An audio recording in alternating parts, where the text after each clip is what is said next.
దైవజనులు మోషే గారికి నా యొక్క వందనాలు తెలియపరుస్తున్నాను.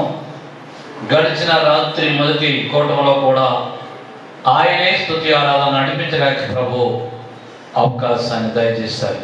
దేవునికి స్తోత్రం. ఈ ఉదయకాలము సంతోషంగా ఆనందంగా ఉన్న వాళ్ళందరూ చేతులెత్తి దేవునికి స్తోత్రాలు చెప్తాం. స్తోత్రం స్తోత్రం. మంచిది.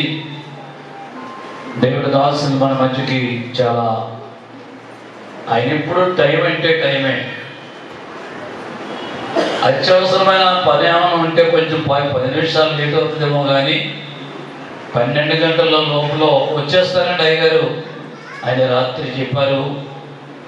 అలాగా టైం ప్రకారంగానే మన మధ్యకి వారు రావడానికి మరి ప్రభు కృప చేస్తారు. దేవుడికి స్తోత్రం. హల్లెలూయా.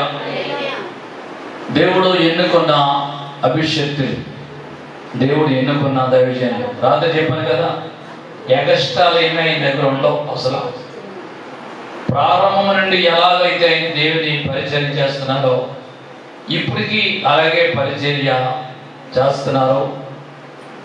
రకరకాల మోడల్స్ పెట్టడం, రకరకాల పద్ధతులు సంఘంలో పెట్టడం, అలాంటి పద్ధతులు లేవు. అసలైన ఒరిజినాలిటీ పెంతెకోస్తు పాస్టర్ గారు కుమారుడైన దేవుని స్తోత్రం. హల్లెలూయా.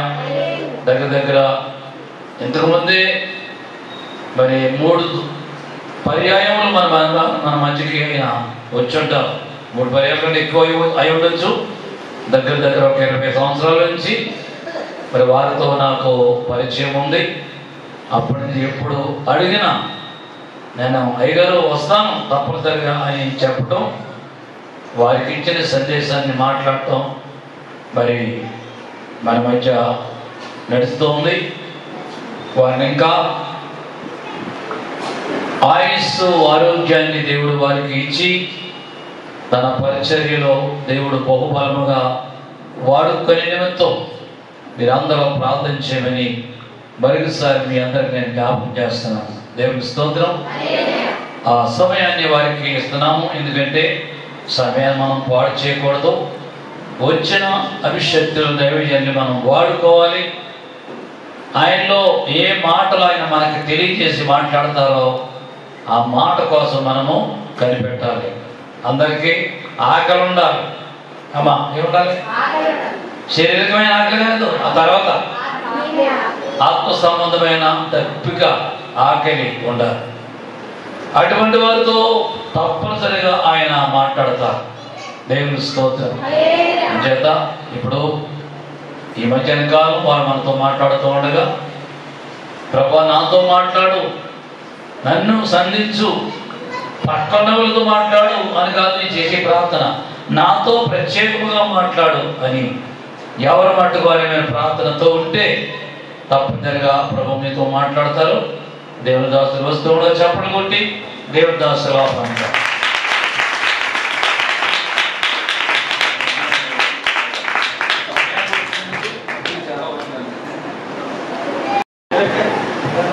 దేవుని నామమునకు మహిమ కలుగును గాక. దేవునికి స్తోత్రం. ప్రభు అయిన యేసుక్రీస్తు నామములో కూడిన అందరికీ నా ప్రత్యేకమైన శుభవందనాలు తెలియజేస్తూ ఉన్నాను. వందనాలు కనబడాలి, వినబడాలని చెప్పండి. చేతులు జోడించిన వైపు చెప్పండి వందనాలు. బాగున్నారా? రైట్. దేవుడు మరొకసారి ఈ మీతో మాట్లాడడానికి దేవుడు నాకు ఇచ్చిన మంచి సమయాన్ని బట్టి మొదటగా దేవునికి వందనాలు తెలియజేస్తూ మరి స్థానిక దైవజనులు, తండ్రి సమానులు, అభిషేక్తులు భాస్కర్ రావు గారికి ప్రత్యేకమైన వందనాలు, అలాగే వారి కుమారులకు వందనాలు. చక్కని ఆరాధన, గంభీరమైన ఆరాధన నడిపించినటువంటి ఆ తమ్ముడి గారికి వందనాలు. చక్కని సంగీతం అందిస్తున్న రాజు వారి టీం వారికి, తమ్ముడికి వందనాలు తెలియజేస్తూ ఉన్నాను. రైట్, విందాం. మేము విసిగించకుండా వెరీ షార్ట్ మెసేజ్, సింపుల్గా మనం ఆల్రెడీ 12:15 కాబట్టి 1 గంట కల్లా ముగించుకుందాం. ఓకేనా? 1 గంట కల్లా ముగించేసుకుందాం అన్నమాట. చెప్పండి. అయ్యో లేదండి అయ్యగారు, మీరు ఎంతసేపు చెప్పినా వింటామన్నాడు. చెప్పండి. ఓకే, మీరు వాక్యాన్ని ప్రేమించేవారు మాట ఇచ్చారని చెప్పినా పర్లేదండి, ఖచ్చితంగా 4 గంటల వరకు చెప్తా, మీరు ఉండాలి చూస్తా. రైట్, విందాం. ఎందుకంటే బైబిల్ క్రైస్తవ ప్రపంచానికి ప్రామాణిక గ్రంథం. ఏ గ్రంథం? బైబిల్ గ్రంథం. బైబిల్లో ఎన్ని పుస్తకాలు ఉన్నాయి? 66 పుస్తకములు కలిగినటువంటి గ్రంథం, దేవుని చేత వ్రాయించబడిన గ్రంథం. ఒక మాటలో చెప్పాలంటే దేవుడే వ్రాసాడు. రాసిన వారు 40 మంది, కానీ దేవుడే వారి చేత వ్రాయించినటువంటి అద్భుతమైన ప్రత్యేకమైన గ్రంథం. ఈ గ్రంథానికి ఉన్నటువంటి వ్యతిరేకత ప్రపంచంలో ఏ గ్రంథానికి లేదు. అర్థమైంది మీకు? బైబిల్ గ్రంథం మీద ఉన్నంత వ్యతిరేకత ప్రపంచంలో ఏ గ్రంథానికి లేదు. అంటే ఇది ఎంత ఫేమస్ అంటే ప్రపంచంలో సుమారు 200 దేశాలు ఉన్నాయి. ఎన్ని దేశాలు చెప్పండి? 200 దేశాలలో ప్రపంచ జనాభా ఎంతమంది ఉన్నారు? దగ్గరగా 790 కోట్ల మంది భూమి మీద ఉన్నారు. వీళ్ళలో క్రైస్తవులు ఎంతమంది ఉన్నారు? 790 కోట్ల మందిలో 400 కోట్ల మంది దగ్గరగా క్రైస్తవులు అయిపోయారు. దేవునికి మహిమ కలుగును గాక. ఇంతమందిని ప్రభావితం చేసిన గ్రంథం ఏదైనా ఉన్నదంటే అది బైబిల్ గ్రంథం. అయితే ఒక మాట చెప్తాను, బైబిల్ మీకు అర్థం అవడం కోసం మాట చెప్తే బాగుంటుందేమో. ఒక లైబ్రేరియన్ అన్నాడట. లైబ్రేరియన్ అంటే తెలుసు మీకు? తెలుగులో చెప్పాలంటే గ్రంథాలయం. మీ ఊళ్ళో ఉందా గ్రంథాలయం? ఉందమ్మా. ఓకే, గ్రంథాలయం నడిపించే ఒక ఆయన క్రైస్తవుడు. గ్రంథాలయం ప్రతిరోజు ఉదయాన్నే వెళ్తాడు, శుభ్రం చేసేసి బుక్స్ అన్ని కూడా లైన్లో పెట్టడం ఆయనకు అలవాటు. అయితే శుభ్రం చేసి బుక్స్ అన్ని పైన పెట్టిన తర్వాత బైబిల్లో ఒక అధ్యాయం చదివి ఆ పుస్తకాలన్నిటికంటే పైన బైబిల్ గ్రంథం పెట్టడం ఆయనకు అలవాటు. ఎందుకంటే లోపలికి వచ్చిన వాళ్ళు ఎవరైనా గవతి చదువుతారు అన్న ఉద్దేశంతో, ఆయన ఆశ ఏంటంటే ఎవరో ఒకరి చేత చదివించాలన్న ఆశంతో పైన పెట్టేవాడు గ్రంథం. ఒక రోజున ఆ లైబ్రరీలోకి ఎవరు వచ్చారంటే ఒక నాస్తికుడు వచ్చారు. నాస్తికుడు అంటే ఎవరు? ఇంకా దేవుడు లేడు, దెయ్యం లేదు, దేని రావాలన్నమాట వాడు. అలాంటి వాడు వచ్చాడు లోపలికి. అతనికి యేసు ప్రభు వారన్నా బైబిల్ అన్నా అస్సలు కెట్టదు. అలాంటి వాడు లోపలికి రాగానే అతనికి ఏం కనిపించింది? బైబిల్ కనిపించింది. బైబిల్ చూడగానే చాలా కోపం వచ్చింది అతనికి. ఎవడరా ఇది ఇక్కడ పెట్టాడో, ఇది అసలు ఇది ఇక్కడ ఉండవలసింది కాదు, అన్నిటికంటే కింద ఉండాలి, పైన ఎందుకు పెట్టారని చెప్పి తీసి ఎక్కడ పెట్టాడు? అన్నికంటే కింద పెట్టాడు. కరెక్ట్గానే పాపం ఆ లైబ్రరీ నడిపించి ఆయనకి బాధ కలిగి అన్నాడు, ఏమండి పైన ఉన్న గ్రంథాన్ని ఎందుకంటే మీరు కింద పెట్టేశారు అన్నాడు. అప్పుడు అతనే ఉన్నాడంటే కోపంగా, ఇది పైన ఉండవలసింది కాదు, ఇది కింద ఉండాలన్నాడు. అప్పుడు ఈయన అన్నాడట, ఇది పైన ఉన్న విలువ ఉంది దీనికి, కింద ఉన్న విలువ ఉంది అన్నాడట ఈ లైబ్రేరియన్. అప్పుడు వాడు అన్నాడట, అవునా ఎలాగో చెప్పన్నాడట. ఎలాగో చెప్పంటే అప్పుడు ఈ బైబిల్లో మాట రాస్తుంది, పైన ఉంటే ఎలా విలువ ఉందంటే యేసు ప్రభు వారి గురించి బైబిల్ ఏం చెప్తుందంటే అన్ని నామముల కన్నా పైన నామము నా యేసు నామం అని రాస్తుంది కాబట్టి ఇది పైన ఉన్న విలువ ఉంది అన్నాడు. మరి కింద ఉంటే ఎలా విలువ ఉందో చెప్పన్నాడు. అప్పుడు అన్నాడంటే ఇదే బైబిల్ యొక్క మాట రాస్తుంది ఏమని? లోక పాపములను మోసుకుని పోగు దేవుని గొర్రె పిల్లలను రాస్తుంది యేసుబాబు కోసం, కానీ పైన ఉన్న పాపాన్ని అంతటిని కింద మోపుతాన్న యేసే అన్నాడంటే వాళ్ళ. అనగానే అప్పుడు వాడు అన్నాడు, ఇది పైన ఉండకూడదు కింద ఉండకూడదు అని పట్టుకొచ్చి ఏం చేసి మధ్యలో పెట్టాడు. మధ్యలో పెడితే వాడు అన్నాడంటే ఇది మధ్యలో ఉన్న విలువ ఉందో దీనికి అన్నాడంటే. మధ్యలో ఉంటే ఎలా విలువ ఉందో చెప్పన్నాడంటే ఇదే బైబిల్ ఒక మాట రాస్తుంది ఏమని? ఎక్కడ 2-3 కూడిన నామాన్ని స్తుతిస్తారు వారి మధ్యలో ఉంటాడు యేసయ్య, కానీ ఇది మధ్యలో ఉన్న విలువ ఉందన్నాడు. అప్పుడు వాడు వెళ్ళమండి అసలు ఇది ఇక్కడ ఉండవలసింది కాదని దూరంగా విసిరేసాడట. దూరంగా విసిరేస్తే మళ్ళీ అన్నాడంటే ఇది అక్కడ నా విలువ ఉందన్నాడు. అక్కడుంటే ఎలా విలువ ఉందో చెప్పన్నాడట. ఇదే బైబిల్ ఇంకో మాట రాస్తుంది ఏమనంటే ఆయన పాపులలో చేరగా ప్రత్యేకించబడిన వాడే దూరంగా ఉన్నాడు రాస్తుంది, కానీ ఇది అక్కడ ఉన్న విలువ ఉందన్నాడు. ఎందుకు ఈ మాటలు చెప్తున్నానంటే బైబిల్ గ్రంథం ఎక్కడున్నా దీన్ని ఎంత అపార్థం చేసినా ఎన్ని విమర్శలు చేసినా దీని విలువ ఎప్పటికీ. ఒక మహాభక్తుడు అన్నాడు ఏమనంటే భూమి మీద ఉన్న గ్రంథాలన్నీ వ్రాయబడినటువంటి ఆధ్యాత్మిక సంబంధమైన గ్రంథాలు, నా మాట జాగ్రత్త అర్థం చేసుకోండి, ఆధ్యాత్మిక సంబంధమైన సకల గ్రంథాలు పట్టుకొచ్చి పేరిస్తే వీటన్నిటిని దాటుకుని వెళ్ళిపోయి, ఇప్పుడు కొబ్బరి చెట్టు ఉందనుకోండి, ఈ గ్రంథాలన్నీ కొబ్బరి చెట్టు మధ్యలో చాకిపోతాయట, కొబ్బరి చెట్టును కూడా దాటి వెళ్ళిపోతాడు ఈ బైబిల్ గ్రంథం. అంత ఉన్నతమైన గ్రంథం బైబిల్ గ్రంథం. దేవునికి స్తోత్రకరంగా మనుషులనంత ప్రభావితం చేసిన గ్రంథం ఏదైనా ఉన్నదంటే ఈ బైబిల్ గ్రంథం. దీంట్లో యేసుక్రీస్తు వారి బోధలు మనుషుల్ని ఎంత ప్రభావితం చేశాయంటే ఎలాగండి, యేసుక్రీస్తు వారు బోధిస్తున్నప్పుడు అనేక మంది ఆయన మాటలు వినడానికి వచ్చేవారు. ఎలాంటి వారు వచ్చేవారు చెప్పినా? బాధలతో వచ్చేవారు కొంతమంది. ఆ బాధలు ఆయన ప్రసంగం అయిన తర్వాత ఆ బాధలన్నీ మర్చిపోయి ఓదార్పు పొంది వెళ్ళేవారు. కష్టాలతో వస్తే ఆదరించబడి వెళ్ళేవారు, రోగాలతో వస్తే స్వస్థత పొంది వెళ్ళేవారు. వచ్చిన వారందరికీ తగిన రీతిలో యేసుప్రభువు వారు చెప్పుకుంటూ వెళ్తూ ఉండేవారు. ఇది ఒక కోణం అయితే రెండో కోణం కూడా ఉంది.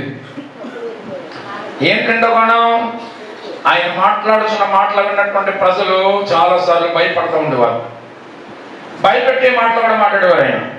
అలాంటి మాటలో ఒక మాట ఈ రోజు నేను చదివిస్తాను, దాని వెనుకున్న స్టోరీ ఏంటో చెప్తాను. ఓకేనా? హలో అమ్మా, రాత్రి రానివాడు ఎంతమంది చేతులు ఎత్తాను మీ ముఖం చూద్దాం అనుకుంటున్నా. రాత్రి రానివారు, ఇప్పుడే వచ్చిన వారు ఎవరైనా ఉంటే ప్లీజ్ రేస్ యువర్ హ్యాండ్స్, చేతులు ఎత్తండి. Okay, right, good. ఒక మాట చెప్తాను, మనసులో పెట్టుకోండి. మా నాన్నగారు కూడా సేమ్, ఇంకా మీ సంఘానికి మా సంఘానికి పెద్ద డిఫరెన్స్ ఏం లేదు. మా నాన్నగారు సేమ్ అలాగే కూర్చుంటారు. ఎవరైనా స్వీకరించి వాక్యం చెప్తుంటే మేము ఏదో 2 పాటలు పాడేసి కప్ చెప్పాం. ఆయన స్పీడ్ అంతా మోడల్ అంతా మాదే, మీ దగ్గర ఉంది అయ్యారు.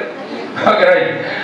అందుచేత ఆ విషయం ఏంటంటే మా నాన్నగారు చెప్తారు, ఉపవాసం ప్రార్థనలు అనేవి నెలకోసారి పెట్టుకునేవి కాదు, వారానికి ఒకసారి పెట్టుకునేవి కాదు, సంవత్సరానికి ఒకసారి పెట్టే మీటింగ్స్ కనుక మా నాన్నగారు చెప్తారు. మా చర్చిలో అయితే మరి ఉద్యోగస్తులు మీకు ఉన్నారు లేదు కానీ టీచర్స్ ఉన్నారు, ఏమండి గవర్నమెంట్ హాస్పిటల్లో పనిచేసిన వాళ్ళు ఉన్నారు, తర్వాత రైతులు ఎక్కువ మాకు.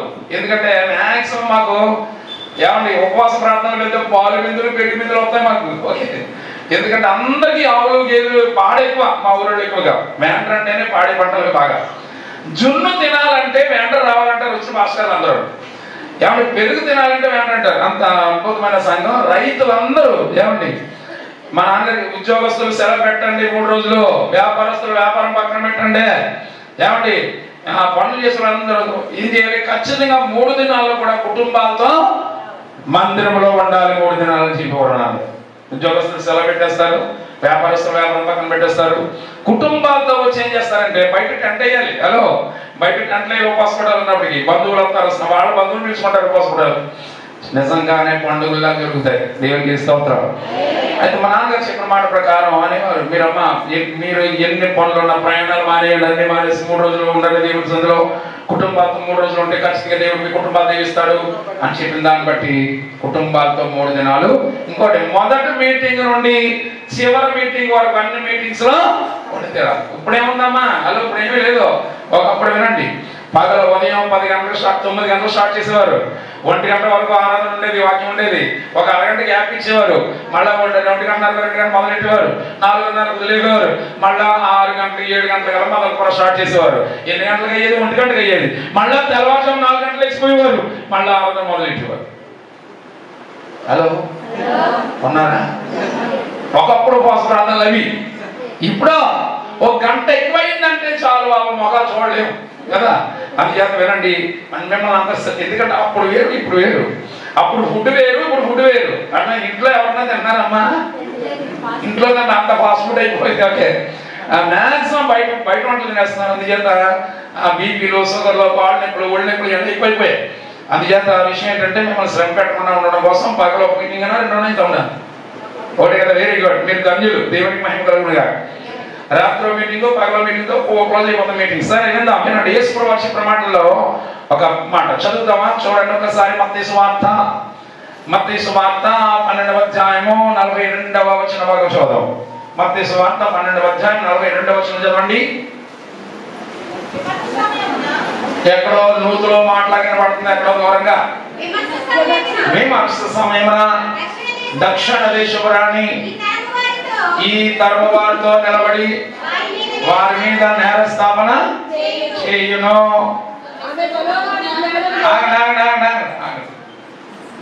ఇంకా తింటున్నారమ్మా కొంతమంది.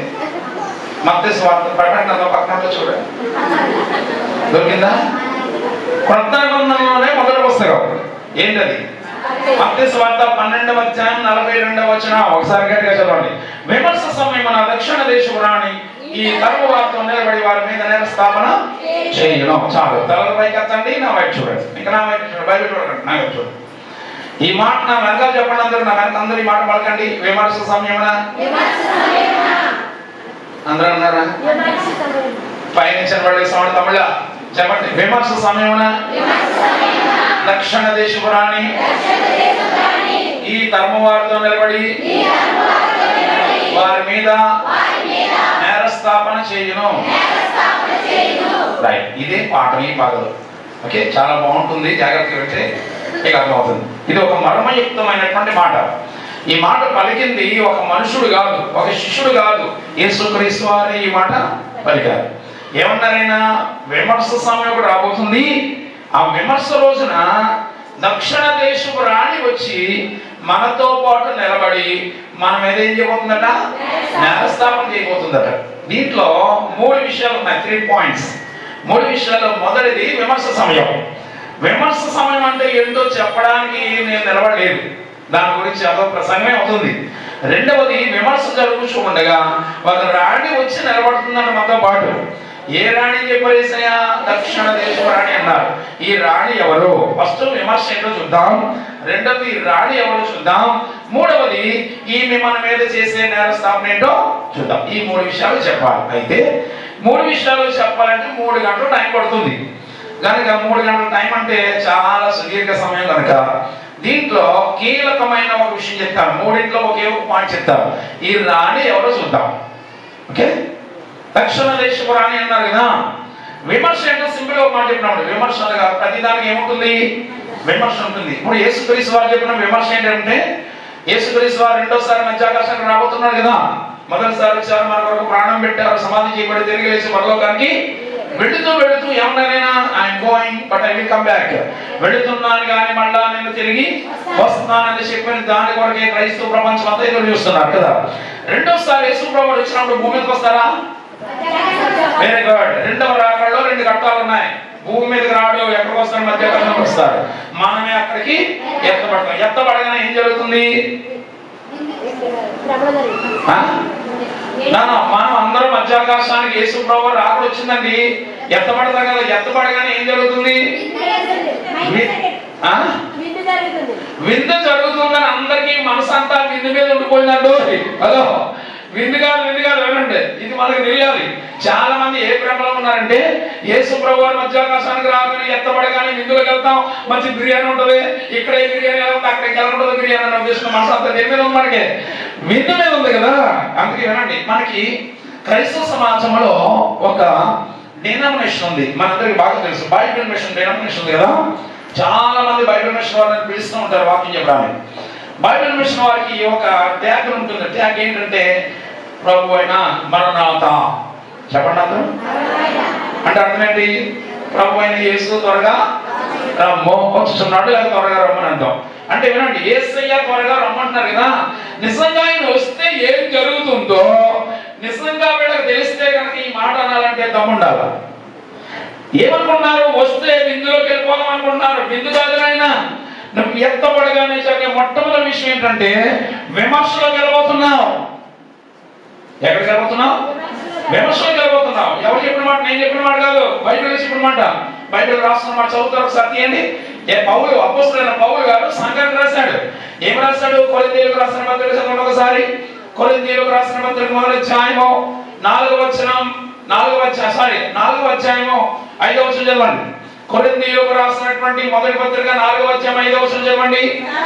కాబట్టి మా బట్ట మొదలెట్టారు, ఎవరో ఒకరు చదవండి. చదవండి ఇది మాట వినండి. కాబట్టి సమయము రాక మునుపు అనగా ప్రభువు వచ్చే వరకు. అంటే అర్థమేంటి? రెండవ రాకడ కోసం మాట్లాడుతున్నాడు. ప్రభు వచ్చే వరకు దేనిని గురించి మీరు తీర్పు తీర్చకండి. ఆయన వచ్చినప్పుడు ఏం చేస్తాడు? అంధకారమందలి రహస్యములను వెలుగులోకి తెచ్చి హృదయంలోని ఆలోచనలను బయలుపరిచినప్పుడు ప్రతి వానికి తగిన మెప్పు దేవుని వలన కలుగును. ఎత్తబడగానే విందు కాదు. హలో, ఎక్కడ నిలబడతామంటే యేసయ్య సింహాసనం కూర్చుంటాడు మధ్యాకాశంలో. మనందరం ఎత్తబడి ఎక్కడ నిలబడతామంటే సింహాసనం ముందు నిలబడతాం. నిలబడిన తర్వాత ఏం జరుగుతుంది? రండి, రెండో పత్రిక చదవండి. కొరింథీయులకు రాసిన 2వ పత్రిక 5వ అధ్యాయం 10వ వచనం. కొరింథీయులకు రాసిన 2వ పత్రిక 5వ అధ్యాయం 10వ వచనం ఏమనబడింది? ఎందుకనగా తాను జరిగించిన క్రియ చొప్పున. ఎందుకనగా అదో ఎత్తబడగానే ముందు ఎందుకు నిలబడతామంటే, ఎందుకనగా తాను జరిగించిన క్రియల చొప్పున, అవి మంచిమైనను సరే చెడ్డమైనను సరే దేహం అనగా శరీరంతో జరిగించిన వాటి ఫలము ప్రతి వాడు పొందినట్లు మనందరము ఎక్కడ నిలబడాలి? క్రీస్తు మనం ఎత్తబడగానే విందు కాదు విమర్శ. మనం జరిగించిన క్రియల చొప్పున అవి మంచివైనా సరే చెడ్డమైనా సరే వాటి ఫలము పొందినట్లు మనందరం ఎక్కడ నిలబడతాం?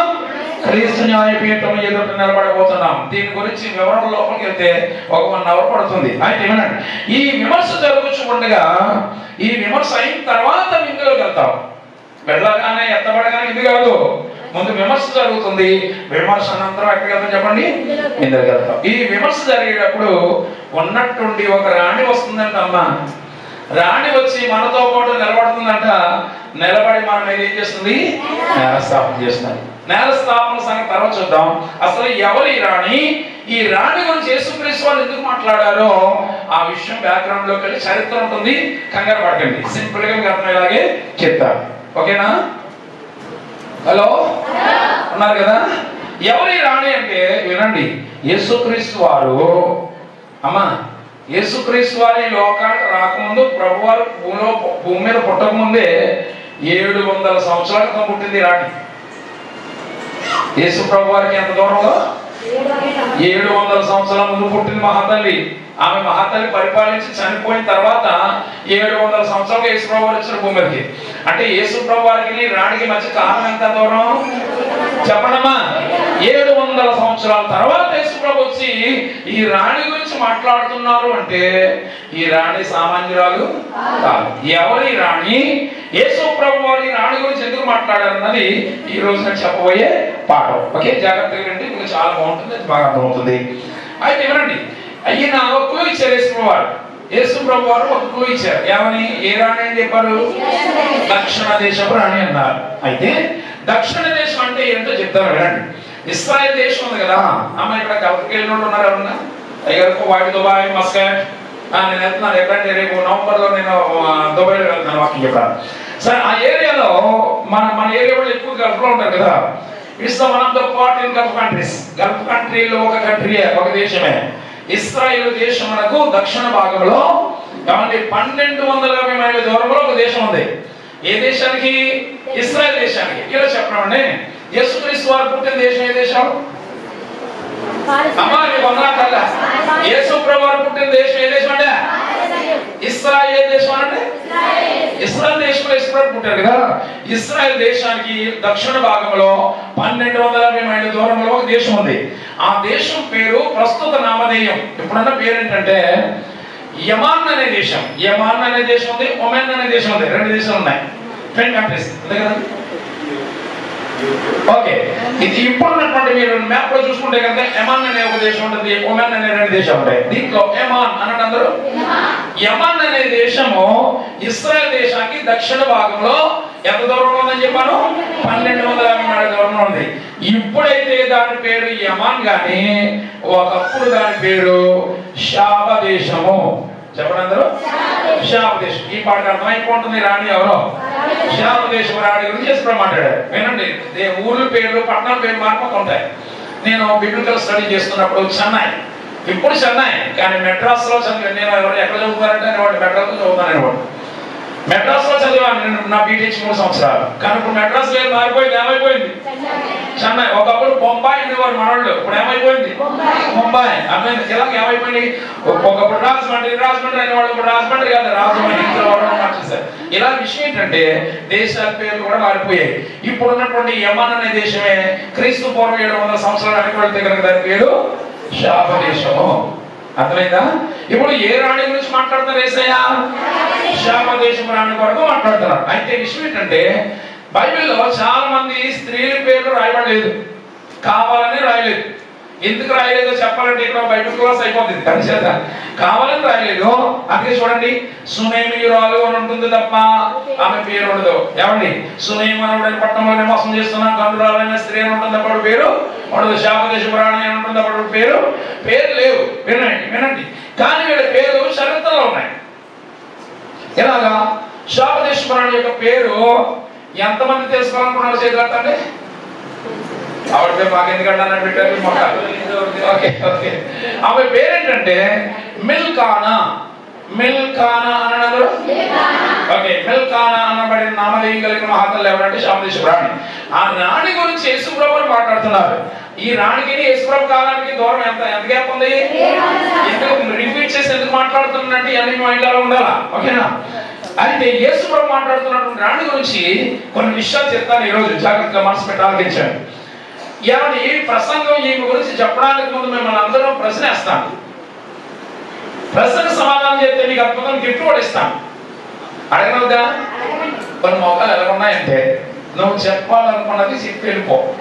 నువ్వు ప్రశ్నలు కట్టాడితే మాకు అస్సలు కుదరడానికి వస్తున్నాను. ఓకే, ప్రశ్న అడగడం వల్ల ప్రశ్న బాగా అర్థమవుతుందని అడగనవుతా. శాపదేశపు రాణి యెరూషలేముకు వచ్చింది కదా. ఎందుకు వచ్చింది? వాయిస్ వస్తాం. శాపదేశపు రాణి యెరూషలేముకు రావడానికి గల కారణం ఏమి? 100 మార్కుల ప్రశ్న ఇది. మీరు హిస్టారికల్ గా బైబిల్ ప్రకారంగా ఆమె రావడానికి మెయిన్ రీజన్ ఒకటి ఉంటుంది. అదేంటో చెప్తే మొబైల్ 45,000 రూపాయలు మొబైల్ పట్టుకెళ్ళిపోవచ్చు మీరు. ఇంకా జ్ఞానం గురించి ఇంకా ఎవరైనా శాపదేశపు రాణి యెరూషలేముకు రావడానికి గల కారణం ఏమి? 3 అంకెలు లెక్కెట్లలో చెప్పారు. 3వ అంకి దాటిన తర్వాత చెప్పినా కూడా మీకు ఇప్పుడు ఉండదు. 1 2 3 అసలు నా దరిదాపుల్లో కూడా రాలేదు ఎవరు. వినండి, అందరూ సొలొమోన్ అంటారు కదా. ఒకసారి చదువుతాం బైబిల్. తీయండి ఒకసారి, తీస్తే బాగుంటుందేమో. రాసుల మొదటి ఫస్ట్ కింగ్స్ మొదటి రాసుల గ్రంథము 1వ అధ్యాయం మొదటి నుంచి చదవండి. రాజుల మొదటి గ్రంథము 1వ అధ్యాయం మొదటి నుంచి చదవాలి. శాపదేశపు రాణి, అండర్లైన్ దిస్ వర్డ్, యెహోవా నామమును గూర్చియు సొలొమోనుకు కలిగిన కీర్తిని గూర్చియు విని. ఆగమక్కడ ఎవరి గురించి విన్నదో మీరు చెప్పండి. ఇప్పుడు శాపదేశపు రాణి యెహోవా నామమును గూర్చియు, రెండవది సొలొమోనుకు కలిగిన కీర్తిని గూర్చియు విని. ఆగండి, ఇక్కడ ఆగండి. ఫస్ట్ ఎవరి గురించి ఉంది? చెప్పండి, ఎవరి గురించి ఉంది? ఏమైనా ఏం చెప్పుకున్నారు? ఇది ముందు క్లారిటీగా ఉన్నాడు. సొలొమోను తర్వాత చూద్దాం. ఫస్ట్ ఆఫ్ ఆల్ మేము విన్నది ఎవరి కోసం అంటే యెహోవా నామం గురించి ఉంది. ఏమైనా ఏం చెప్పుకున్నారు ఆ కాలంలో? వినండి, ఏం చెప్పుకున్నారు? యెహోవా దేవుడి గురించి ఏం చెప్పుకున్నారంటే యెహోవా దేవుడు చేసిన అద్భుతాలు ఆశ్చర్యాలు సామాన్యమైనవి కాదు. ఒకటని చెప్పండి మీరు. యెహోవా దేవుడు తన ప్రజల కొరకు చేసిన అద్భుతాలు ఒకటని చెప్పండి.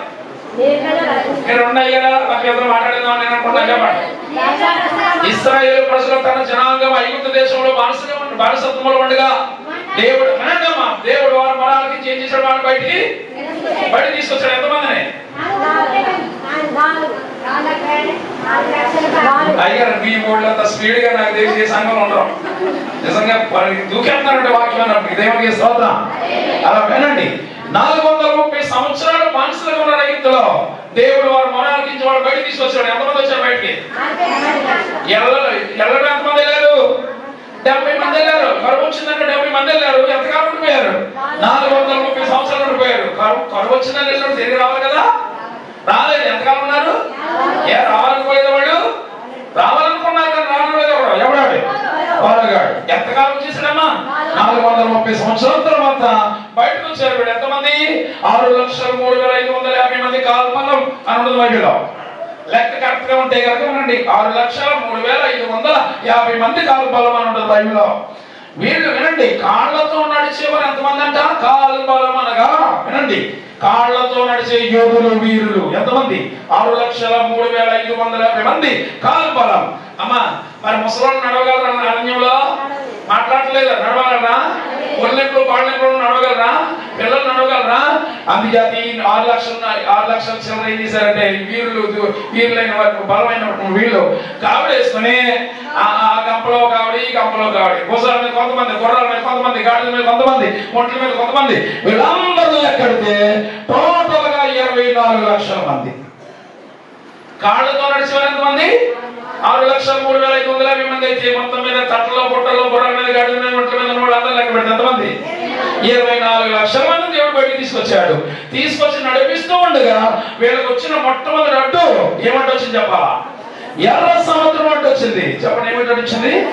ఎర్ర సముద్రం అడ్డు వస్తే సనుకోవడం మొదలు పెట్టారు. అయ్యో ఆ ఐగుప్తులను తీసుకొచ్చి సముద్రంలో పడి చంపేయడం తీసుకొచ్చారు అని దేవుడు సనుకుంటే దేవుడు అన్నాడు, ఒరే పిల్లలారా నేను ఉన్నాను కదా, మీకు ఎందుకు కంగారు పడుతున్నారు, అలా ఉన్నాడు మీరు చూస్తూ ఉండి నేను ఎన్ని కార్యం చేస్తానని తన ప్రజల కొరకు ఏం చేశారు, సముద్రాన్ని చీల్చి పడేశారు. దేవునికి మహిమ కలుగునుగా.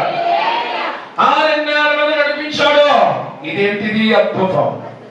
ఇలాంటి అద్భుతం వారి చరిత్రలో ఎప్పుడు జరగలేదు. ఇది ఒకటేనా? తర్వాత మళ్ళీ చూడగా ఆహారం లేదని బాధపడుతుంటే మహాదేవుడు ఆకాశంలో ఏం చేశాడు, ఎంతమందికి 24 లక్షల మందికి ఆహారం కురిపించాడు. ఎప్పుడు తెల్లనమైనా మన్నా చూసి తెల్లనమైనా ఏడుస్తుంటే మళ్ళీ ఏం చేశాడు, చికెన్ బిర్యానీ పెట్టాడు. అదో పూరేళ్ళ మాంసం ఎంతమందికి అమ్మ, 24 లక్షల మందికి ఒక పూట చికెన్ బిర్యానీ పెట్టండి అమ్మ. హలో, ఒక పూట చికెన్ తో 24 లక్షల మందికి పెట్టండి చూద్దాం. ఈ ఆంధ్ర రాష్ట్రంలో ఉన్న కోడి ఫారాలని కాడిపోవాలి, అవునా కదా? అలాంటిది మహాదేవుడు తన ప్రజల కోసం అమ్మ ఎన్ని సంవత్సరాలు, 40 సంవత్సరాల కాలం ఎలా పోషించాడో చూడండి. ఎన్ని అద్భుతాలు చేశాడు దేవుడు. తన ప్రజల కోసం సముద్రాన్ని చీల్చేశాడు, తన ప్రజల కోసం ఆకాశంలో మన్నా కురిపించాడు. నీళ్లు లేవని బాధపడుతున్న చోటకొచ్చి మళ్ళీ చేశాడు, ఒరే బిడ్డారు నేను ఉన్నాను కదా కంగారు పడకుండా అని చెప్పి బండలో నుంచి నీళ్లు రప్పించాడు. ఎంతమందికి? మీరు వదలకూడదు చెప్తా ఉంటాను మాట్లాడమే. దేవుడికి స్తోత్రం కలుగును గాక. 24 లక్షల మందికి సముద్రం చీల్చేశాడు, ఆహారం పెట్టాడు, నీళ్లు పెట్టాడు. కోట అడ్డొస్తే ఏం చేశాడు, గోడనే కూర్చి పడేస్తాడు. ఒకటా రెండా? ఎన్ని అద్భుతాలు. ఈ యెహోవా దేవుడు చేసిన అద్భుతాల గురించి చుట్టుపక్కల దేశాల్లో ఉన్నారు చూసారా, వాళ్ళందరూ చెప్పుకున్నారట, ఆహా what a wonderful God they have. ఎంత అద్భుతమైన దేవుడు నా ప్రజలు కలిగి ఉన్నారు, ఆ దేవుడు కలిగిన ప్రజలు ఎంత భాగ్యవంతులు అని చుట్టుపక్కల దేశాల ప్రజలు ఏం చెప్పుకున్నారు చెప్పాలి. ఎక్కడ ఉన్నారు? యెహోవా దేవుడు చేసిన అద్భుతాల గురించి చెప్పుకునేది ఎవరు చెప్పండి? చుట్టుపక్కల దేశాల ప్రజలందరూ ఇలాంటి దేవుడు మనకు కూడా ఉంటే ఎంత బాగుండదు అని చెప్పుకుంటున్నటువంటి వార్త దేశాలు దాటి ఎక్కడ దాకా వచ్చేసింది? శాప దేశం వరకు వచ్చింది. శాప దేశం ఎంత దూరంలో ఉంది? 1250 మైళ్ళ దూరంలో ఉన్నటువంటి శాప దేశానికి వచ్చిన వార్త. ఎవరి గురించిన వార్త?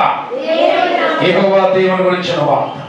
అప్పటికి ఈ దేశం యొక్క పరిస్థితి ఏంటో చెప్తాను, జాగ్రత్తగా వినండి. శాప దేశం ఒక భయంకరమైన విగ్రహాలకు సంబంధమైన దేశం. ఎలా చెప్పమంటే, శాప దేశపు ప్రజలందరూ ఆరాధించే దేవుడు ఒకడు ఉన్నాడు.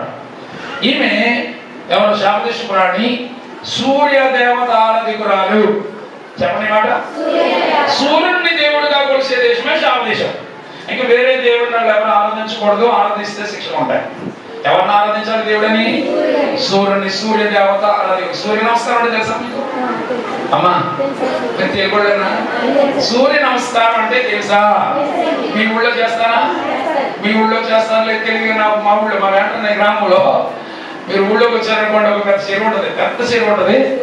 చెరువుకి పక్కన యేసు ప్రభు వారి గుడి. అంటే మందే. ఇంకో షాకింగ్ న్యూస్ ఏంటంటే, వ్యాండ్రలో మన మందిరం తప్ప వేరే సంఘమే లేదు. ఊరంతటికి ఒకే ఒక మందిరం, ఒకే ఒక సంఘం అయ్యారు. మన సంఘమే. వేరే పాస్ గారు లేరు ఇంకా ఊళ్ళో. వేరే పాస్ గారు ఏమన్నా వచ్చారనుకో మా ఊరోళ్ళు అంటారు, మా ఊరోళ్ళు ఎవరైనా మాకు పాస్ గారు ఉన్నారని మీకు మరి మాకు అవసరం లేదు, ఎప్పటి అక్కడి నుంచి పంపించేదానికి. అలాంటి ఊరు వేరు. అయితే ఈ పక్కన ఈశ్వరవారికి ఉంటుంది, పెద్ద చెరువు ఉంటుంది. చెరువు ఒక పక్కన శివాలయం ఉంటుంది. ఉదయం లేవగానే సూర్య నమస్కారం అంటే ఏంటి చెప్తున్నారు? ఎలాంటి కొంతమంది బ్రాహ్మణ ఉత్తములు నీళ్ళలోకి దిగుతారు, చెరువులోకి దిగి సూర్యుడు వస్తున్నాడు అన్నప్పటికీ దోస్తులతో నేను తీసారా వస్తూ శరీరం ప్రాణం చేస్తూ ఉంటారు. దీన్ని సూర్య నమస్కారం అంటారు. ఏమన్నా చూపుతారే సార్ నా వెనకాల అన్ని మాట పాపం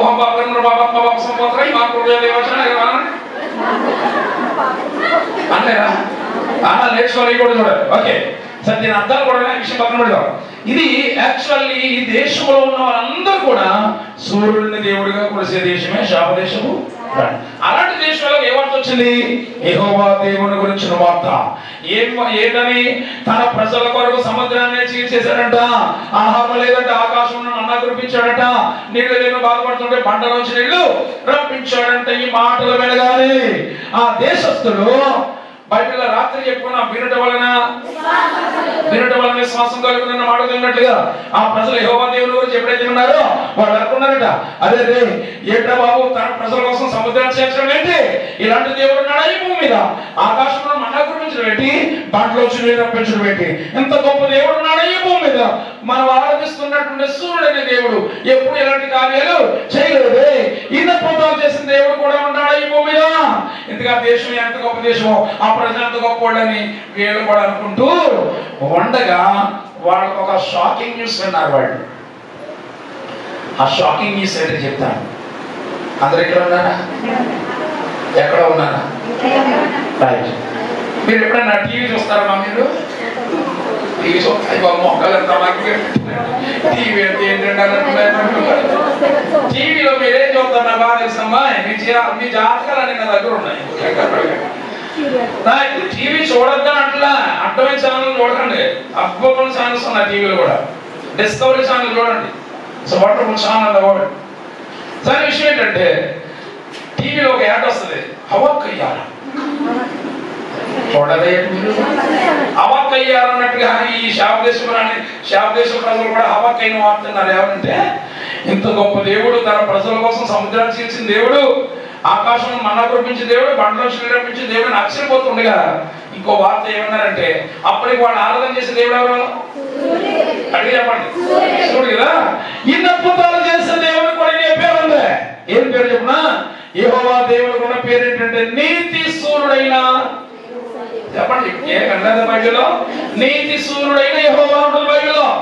వీళ్ళు ఏమనుకున్నారంటే ఇన్ని అద్భుతాలు చేసిన దేవుడికి ఏం పేరు ఉంది చెప్పండి? సూర్యుడిని పేరు ఉందని వినగానే వాళ్ళు అనుకున్నారట, మనం ఆరాధించిన దేవుడు ఎలాంటి కార్యాలు ఎప్పుడు చేయలేదు, ఇన్ని అద్భుతాలు చేసిన దేవునికి కూడా సూర్యుడిని పేరు ఉందంటే మనం నిజంగా ఆరాధించవలసిన వాడు ఈ కాదురా బాబు, ఈయన్ని ఆరాధించాలని ఆ దేశంలో ప్రజలు కొంతమంది ఏం చేశారంటే ఇలా చంపైపోయారు. ఎలా చంపైపోయారు? అక్కడికి కళ్ళకు కనబడే సూర్యుని ఆరాధించడం పక్కన పెట్టి యెహోవా దేవుడే నిజమైన దేవుడైనా ఆరాధించడం ప్రారంభించారు. కొంతమంది రహస్యంగా బాహాటంగా ఏ దేవుని ఆరాధించబడే దేశంలో. అలాంటిది ఎప్పుడైతే దేవుడి గురించి ఉన్నారో విశ్వాసం కలిగిన కొంతమంది యెహోవా దేవుడిని ఏం చేయడం ప్రారంభించారు? ఆరాధించడం, పూజించడం ప్రారంభించారు. ఎలాగా? రహస్యంగా. రహస్యం దాగుతుందా? దాగదు కదా. ఎప్పుడైనా బయటకు వస్తుంది కదా. కొన్నాళ్ళకి ఒకరి నుంచి ఒకరికి వార్త ఎక్కడికి వెళ్ళిపోయిందంటే రాణి దగ్గరకు వచ్చింది. ఎవరు రాణి? శాపదేశపు రాణి దగ్గరకు వస్తే ఈ రాణితో అన్నాడంటే మంత్రి గారు, అమ్మా మన దేశంలో యెహోవా అనే దేవుని ఆరాధన చేసే ప్రజలు కొంతమంది బయలుదేరారనగానే ఈవిడ అందంట, ఎవరు యెహోవా అందట. రాజులు రాణి లాగా మాట్లాడతారు కదా. ఎవరు యెహోవా అన్నప్పుడు చెప్పారంట, మా దేవుడు మామూలు సామాన్యుడు కాదు, తన ప్రజలకు సముద్రం అడ్డు వస్తేనే చీల్చేశాడట, ఆహారం లేదని బాధపడుతున్న ఆకాశం మన్నా కురిపించాడట, నీళ్లు లేని బాధపడుతుంది బండ్లోంచి నీళ్ళు రప్పించి మాటలు చెప్పగానే ఈమెకి కూడా వినట వాళ్ళ విశ్వాసం కలుగునన్న మాటలు అన్నట్లుగా ఈమె కూడా ఒక్కసారి కంపిపోయి ఉన్నదట. అవునా, ఇలాంటి దేవుడు ఉన్నాడా? తన ప్రజలుగా సముద్రాన్ని చేర్చడం ఏంటి, బండ్లోంచి నీళ్ళు రప్పించడం ఏంటి, ఆకాశం నుంచి ఆహారం కురిపించడం ఏంటి, ఎవరి దేవుడు? ఇంకా చెప్పడం నాకు ఆయన గురించి అనగానే చెప్పగా ఈమెకి కూడా మనసులో ఏం కలిగింది? విశ్వాసం కలిగింది. వినండి, విశ్వాన్ని ఆశ్చర్యపోతుండగా వాళ్ళు అన్నారమ్మా, ఈ దేవుని పేరు వింటే ఆశ్చర్యపోతారు, మనం ఆరాధిస్తున్నాం కదా సూర్యుడిని, అదే పేరు ఈయన కూడా ఉంది, ఈయన నీతి సూర్యుడిని యెహోవా అంటారని చెప్పగానే అప్పుడు ఆమె తీసుకున్న నిర్ణయం, అరే ఇంతకాలం నుంచి దేవుని ఆరాధిస్తున్నామే, ఈయన ఎప్పుడు ఎలాంటి కార్యాలు చేయలేదే, ఇన్నద్భుతాలు చేసినటువంటి దేవుడికి సూర్యుడు అనే పేరు ఉందంటే మనం నిజంగా ఆరాధించవలసిన వాడు ఈయన కాదురా, ఈయనే. అయితే అన్నది ఏమంటే, సరే ఈ దేవుడు ఇంత గొప్ప దేవుడు కదా, ఇంతకీ దేవుడు ఏ దేశానికి సంబంధించినోడో తెలుసుకుంటా ఉంది. అప్పుడు చెప్పారు వాడమ్మా, మనకి 1250 మైళ్ళ దూరంలో ఉన్నటువంటి ఇశ్రాయేలు యొక్క దేవుడు అని చెప్పగానే ఈమన్న మాట ఏంటో తెలుసా? అయితే ఖచ్చితంగా ఆ దేశంలో ఈ దేవునికి ఆరాధన స్థలం ఉండే ఉంటుంది, పూజా గది ఉండే ఉంటుంది, మందిరం ఉండే ఉంటుంది. వెళదాం ఆ దేశం వెళ్ళి ఆయన ఇలాంటి దేవుని పూజించకుండా ఆరాధించకుండా ఎలా ఉండగలం? వెళదాం ఆ దేశం వెళ్ళి ఆయన ఆరాధించేద్దాం, కట్టండి రా ప్రయాణాలు అంతే. హలో హలో చెప్పండి, సొలొమోన్ రాజు గారు ఎక్కడ కనపడ్డారు? సొలొమోన్ మహారాజు గారు ఎక్కడైనా కనిపించారా? నెక్స్ట్ వస్తాడు, వినప్పుడు చెప్తా. శాపదేశపురాన్ని యెరూషలేముకు రావడానికి గల మెయిన్ రీజన్ ఏంటంటే ఎవరి గురించి మనది? యెహోవా దేవుని గురించి విని ఆయన అద్భుతాలు చూసి క్రియల గురించి విన్నటువంటి ఆమె ఈయన నీతిస్తుడు యెహోవాని వినగానే అన్నది ఖచ్చితంగా ఆయనకి ఆరాధన స్థలం ఉండే ఉంటుంది ఆ దేశంలో. ఇలాంటి దేవుని ఆరాధించకుండా పూజించకుండా ఎలా ఉండగలం? వెళదాం నడండి. అయితే వెళ్ళాలి అంటే ఇది నా జాగ్రత్త. ఇక్కడ మీరు ఒక రాజు కానీ రాణి కానీ వేరొక దేశానికి వెళ్ళాలంటే ముందు ఆ దేశానికి రాజు ఎవరో తెలుసుకోవాలి. ఇదో రూల్. ఇప్పుడు మన మోడీ గారు ఉన్నారండి, మన భారత ప్రధాని అమెరికా వెళ్ళాలనుకోండి, చేయకుండా వెళ్ళిపోవడం కూడదు. ముందు ఏం చేయాలి? సమాచారం పంపాలి. ఆ దేశం యొక్క ప్రధాని వస్తున్నాడు మీ దేశానికి ముందు తాకీదు అంటుంది. అలాగే రాణి దేశానికి వెళదాం కానీ ఆ దేశానికి రాజు ఎవరో తెలుసుకుంటారు. కానీ ఇప్పుడు మనం జాగ్రత్తగా యెహోవా దేవుడి గురించి గొప్పగా చెప్పారు కదా, అంతకంటే గొప్పగా చెప్పేశారు. ఎవరి కోసం?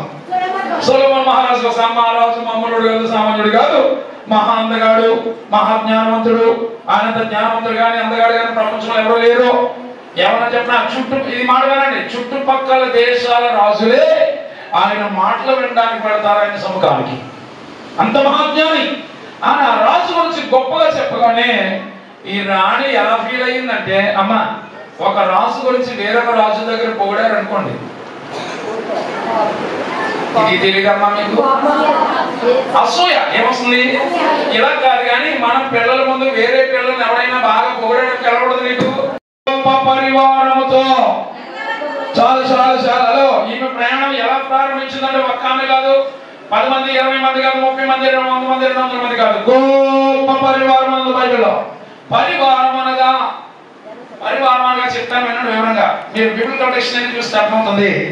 పరివారం అనగా ప్రభుత్వాధికారులు, సైన్యాధిపతులు. మామూలు పరివారం అనలేదు, గొప్ప పరివారంతో బయలుదేరితే ఆమె వెనకాల 3 మైళ్ళ దూరం సాగినంత దూరం సాగారంట అమ్మ. హలో హలో, ఎక్కడున్నారో ఏంటో. నేను అడిగిన దానికి స్పీడ్ గా సమాధానం చెప్తే నేను స్పీడ్ గా ముందుకు వెళ్తాను, లేదనుకో ఖచ్చితంగా 4 అయిపోతుంది. చూసుకోండి మరి ఇది ఎలా ఉంటుందంటే, అమలాపురం నుండి హైదరాబాద్ బస్సు బయలుదేరిందంట అమ్మ. బయలుదేరిన బస్సు విజయవాడ దాటిన తర్వాత అర్ధరాత్రి 2 గంటల 2వ టైంకి బస్సు డ్రైవర్కి హార్ట్ అటాక్ వచ్చిందంట. హార్ట్ అటాక్ వస్తే గబగబా బస్సు పక్కన పెట్టి ఆఫీస్ అలాగే పడిపోయాడు. అంబులెన్స్ ఫోన్ చేశారు. అంబులెన్స్ వచ్చి డ్రైవర్ హాస్పిటల్కి తీసుకెళ్ళిపోయింది. బస్సులో ఉన్నవాడు అందరూ అల్లుడిపోయి ఏం చేయాలి అర్థం కావట్లేదు. అయ్యో డ్రైవర్ ఎప్పుడు మనం ఎక్కడ ఆగిపోయాం, ఉదయం చాలా అర్జెంట్ పనులు ఉన్నాయి హైదరాబాద్లో, ఎలాగెళ్ళాలా ఏంటి అని ఆలోచిస్తూ ఉండగా దాంట్లో ఒకటి అన్నాడు, ఈ అర్ధరాత్రి మనకి డ్రైవర్ ఎవరు దొరుకుతాడు, ఈ బస్సులో ఉన్నవాడు ఎవరికి డ్రైవింగ్ రాలేదు అన్నాడు. దాంట్లో ఒకటి అన్నాడంటే నాకు కూర్చోండి అన్నాడు. ఇంకా చూసామేంటి బాబు, రాంచీకి తీసుకొచ్చి కూర్చోబెట్టారు మా డ్రైవింగ్ సీట్లో. చక్కగా డ్రైవింగ్ చేస్తున్నాడు. బస్సు వెళ్తుంది. బస్సు వెళ్తుంటే అందరూ అనుకున్నారు ఆ డ్రైవర్ పోతే మనం కొంచెం డ్రైవర్ దొరికాడు, ఉదయం వెళ్ళి పనులన్నీ చూసుకుందామని. రాత్రి పూట ప్రయాణమేమో ఈ చల్లగాలికి బస్సులో ఉన్నవాడు అందరూ మీకులాగే హ్యాపీగా నిద్రపోలేదని మీరు బాగా అంటున్నారు. బస్సులో నిద్రపోయారమ్మా. తెల్లవారు బస్సు ప్రయాణం చేస్తుంది, వెళుతుంది, తెల్లవారుతుంది, వెళ్తూ వస్తుంది. వెళ్తూ వచ్చే టైంలో ఒకటి అన్నాడు, దాంట్లో హైదరాబాద్ వచ్చేసాం లేకుండా అని చెప్పి లేచి బయటకు చూస్తే ఈ అక్కడ బస్సు అక్కడే ఉంది. ఏమైంది? రాత్రంతా ప్రయాణం చేసింది కానీ తెల్లవారేటప్పటికి రాత్రి ఎక్కడ అయిపోయింది, అక్కడ ఉంది బస్సు. కారణం ఏంటంటే నా మధ్యలో వచ్చాడు కదమ్మా డ్రైవరు. ఈ డ్రైవర్ ఎవరంటే రోడ్ రోలర్. రోడ్ వేసాడు, రోలర్ ఉంటుంది కదా, ఆ రోలర్ నడిపే డ్రైవర్ అంటే ఎందుకని రోడ్ రోలర్ డ్రైవర్ ఏం చేస్తారో చెప్పండి. ముందుకెళ్దాం ఇదే పని చేశాడు తెల్లవారు. బస్సు ఎక్కడ ఉంది? దీన్ని బట్టి మీకు ఏమర్థమైంది? నేను అడిగిన దానికి సమాధానం చెప్తేనే స్పీడ్ గా ముందుకెళ్తాను, లేదనుకోండి విమర్శ సమయం అంటే ఏంటి అక్కడి నుంచి మొదలెడతా. ఇక్కడ ఉన్నారు చెప్పడం కొంచెం ముందుకెళ్ళాలి. ఒక పాయింట్ అంటే చెప్పడం ఉన్నా మేము కోసం దేవుడికి మహిమ కలుగుగాక. ప్రయాణం కట్టినప్పుడు ఎక్కడెక్కడ తెలుసులేమికి ఎందుకు యెహోవా దేవుడు ఏం చేయాలి? ఆరాధించాలి, పూజించాలి. సొలొమోను ఏం చేయాలి? శోధించాలని బయలుదేరిన ఈమె ఒంట్ల మీద ప్రయాణం కట్టింది. ఇక్కడే కీలకమైన విషయం ఏంటంటే బయలుదేరిన ఈమె ఒక అన్యురాలు. ఎవరు చెప్పండి? అన్యురాలు, అన్య దేవత ఆరాధికురాలైనటువంటి ఈమె ప్రయాణం కట్టింది. ఎక్కడికంటే దేవుని ఆరాధించడానికి, నిజమైన దేవుని ఆరాధించడానికి బయలుదేరిన ఈమె ఒక్క 2 2 3 10 మంది 100 మంది అంటే పరివారంతో బయలుదేరింది కదా. ఒక అన్యురాలే ఇలాగ దేవుని ఆరాధించడానికి బయలుదేరినప్పుడు క్రీస్తు రక్తంలో కొనబడి సంఘంలో చేర్చబడిన నువ్వు రక్షించబడిన తర్వాత దేవుని మందిరానికి వచ్చినప్పుడు నీ ద్వారా ఎంతమంది దేవుని దగ్గరికి చేర్చబడ్డారు, నీ ద్వారా ఎంతమంది దేవుని దగ్గరికి వచ్చారు అన్నది నీ ముందు నాకు వచ్చిన మాట. ఒక అన్యురాలు ఎంతమందితో ప్రయాణం చేసింది కదా దేవుని ఆరాధించడానికి. నిజమైన క్రీస్తు రక్తంలో కొనబడిన దేవుని పిల్లలారా, నువ్వు రక్షించబడి ఎన్ని సంవత్సరాలు నాకు తెలియదు కానీ నీ ద్వారా ఒక్క ఆత్మైన మందిరానికి వచ్చిందా, నీ ద్వారా ఒక్క ఆత్మైన దేవుని దగ్గరికి ఆకర్షించబడ్డారా, నీ ద్వారా ఒక్క ఆత్మైన దేవుని దగ్గరికి నడిపించబడ్డారా అని ప్రశ్న అడిగితే ఏమిటి నీ సమాధానం? రేపు ఈ మహాతల్లి నిలబడబోతుంది, మనతో పాటు నిలబడుతుంది, మన మీద నేరస్థాపన చేయబోతుంది. ఏం చేయకుంది ఏమని? ప్రభువా, వీళ్ళందరి కోసం ప్రాణం పెట్టడానికి వెళ్ళిపోయావు కదా, ప్రాణం పెట్టి రక్తం ఇచ్చి కొన్నావు కదా, వీళ్ళందరినీ ఏం చేశావు నీ కోసం? నేనైతే ఒక అంజనాలు అయ్యుండి నీ గురించి విని ఇంతమందితో వచ్చి నేను ఆరాధించాను కదా, ప్రాణం ఇచ్చి రక్తం ఇచ్చి కొన్నటువంటి వీరి మీద పెట్టిన బాధ్యత వీళ్ళు ఏం చేశారు అని అడిగితే ఏంటి సార్ మన సమాధానం? ఏదో వచ్చి వెళ్ళిపోతున్నాం కానీ దేవుడి పిల్లలుగా దేవుడి సంఘం మీద పెట్టిన బాధ్యత ఏంటో నీకు తెలుసా? నిజంగా దేవుడి సంఘం మీద పెట్టిన బాధ్యతలు ఎరిగి క్రైస్తవ సంఘం జీవించాలి. ఏంటి మన మీద పెట్టిన బాధ్యతలు ఏంటి అనేది ఒక బాధ్యత చెప్తాను ఈరోజు. ఒక అంజురాలు అయ్యుండి కూడా దేవుడిని ఆరాధించడానికి ఒక్క ఆమె 10 మందిని తీసుకుని సైలెంట్ కి వెళ్ళి రాడా, గొప్ప పరివారంతో ప్రయాణం చేసి ఆరాధించి వచ్చింది కదా మహాతల్లి. మరి ఆమె ఒక అంజురాలను చేస్తే క్రీస్తు రక్తంలో కొనబడిన మనము ఎంతమంది మనం మరణించక ముందు కొన్ని ఆత్మలైన దేవుని దగ్గర నడిపించాలి అనే స్పృహ కలిగి సంఘం ఉండాలి. ఎలా మీరు నన్ను అడగొచ్చు కొంచెం మాట, అయ్యారు ఇప్పుడు అనేకులను రక్షించబడ్డ మందిరానికి వస్తున్నాం, ఓకే, మేము అనేకులను తీసుకురావాల్సిన బాధ్యత మాకు సంబంధం ఉందండి, పాస్టర్ ఉన్నారు కదా వారు కదా చేయవలసింది, మాకెందుకు చెప్తారు మీరు అన్నట్టు చెప్తారు మీరు. కానీ విషయం ఏంటంటే వాస్తవానికి అనేకులను దేవుని దగ్గరికి నడిపించవలసిన బాధ్యత సంఘానిదా పాస్టర్దా? అన్ని చేసామా మనకే? ఓకే, ఎవరిది? సంఘం అని బాగా చెప్పాలి. ఎలాగో చెప్పండి, సంఘం ఎలాగవుతుంది చెప్పండి. నేను చెప్తాను, అసలు మ్యాటర్ ఇదే వినండి. రక్షించబడిన క్రైస్తవ సంఘమా, ఈ మాట జాగ్రత్తగా వినండి. అనేకులను దేవుని దగ్గరికి నడిపించవలసిన బాధ్యత సంఘానిదే, పాస్టర్ది కాదు. పాస్టర్కి దేవుడు ఏం అప్పగించాడో సంఘానికి ఏం అప్పగించాడో చూపిస్తాను బైబిల్లో మీకు. జాగ్రత్తగా సంఘమా, ఇంతవరకు మనం వచ్చి వెళ్ళిపోయాం కానీ నిజంగా రక్షించబడిన తర్వాత నా ద్వారా ఎంతమంది వచ్చారు? నా కుటుంబం వారికి రక్షణ లేదు, నా వీధి వారికి రక్షణ లేదు, నా బంధువులకి రక్షణ లేదు. ఎంతమంది నశించిపోతున్న నాశనానికి పోతున్న వారి పట్ల దేవుడు నీ మీద పెట్టిన బాధ్యత ఈ రోజున తెలుసుకోవాలి. ఒక అంజూరాలు ఇలా చేసినప్పుడు మనం కూడా దేవుడి కొరకు కొన్ని ఆత్మలు రకరకాల కానుకలు ఇస్తాం దేవుడు కదా. ఎప్పుడైనా ఇలాంటి కానుక ఇచ్చారా? ఈ కానుక ఇస్తేనట వినండి, పరలోకంలో దేవదూతలతో పాటు యేసుక్రీస్తు వారు కూడా లేచి నిలబడి ఆనందించి గొంతులేస్తారట దేవదూతలు. ఏంటా కానుక చెప్పండి? నశించిపోయే ఒక ఆత్మని ద్వారా రక్షించబడితే పరలోకంలో ఆనందం ఇంత అంతా కదా బైబిల్ చెప్తుంది కదా. నీ ద్వారా ఒక ఆత్మైన మందిరానికి వచ్చిందా? ఇప్పుడు నన్ను క్వశ్చన్ చేయొచ్చు మీరు, అయ్యా మాకేం సంబంధం అనేకలు తీసుకురావాల్సిన బాధ్యత దేవుడు సేవకులు పెట్టారు కదా, వాళ్ళు కదా చేయాలనుకున్నారు. కానీ వాస్తవానికి బైబిల్ లోతుల్లోకి వెళ్తే కనుక ఆ బాధ్యత దేవుడు సంఘం మీద పెట్టాడు. మరి పాస్టర్ ఏం చేస్తారు కూడా నేను చెప్తాను. ఎందుకు చెప్పమంటారా? సంఘాలదే బాధ్యత అని చెప్పడానికి బైబిల్లో ఎంత అద్భుతమైన మాటలు దేవుడు మర్మయుక్తంగా రాసి పెట్టారు అంటే, ఎందరైతే అనేకులు వినండి, ఎందరైతే నీతిమంతులైతే అనేకులను దేవుని దగ్గరికి, ఎందరైతే అనేకులను దేవుని దగ్గర నడిపిస్తారో వారు ఆకాశంలో ఎలా ఉన్నారండి? ఎక్కడుంది? దానియేలు గ్రంథం 12:4 ఉంటుంది. దానియేలు గ్రంథం 12:4 ఉంటుంది. ఏమని? ఎందరైతే అనేకులను దేవుని దగ్గర నడిపిస్తారో వారు ఆకాశంలో జ్యోతి అనగా నక్షత్రం అని అర్థం. జ్యోతుల వలె ఉన్నారు, నక్షత్రాల వలె ఉన్నారు. అమ్మ, ఆకాశంలో నక్షత్రాల ఎవరున్నారట? ఎవరైతే దేవుని దగ్గరికి అనేకులను నడిపిస్తారో వారు ఆకాశంలో నక్షత్రాలాగా ఉన్నారు. తీకండమ్మా, చదవకండమ్మా, నా వైపు చూడదు.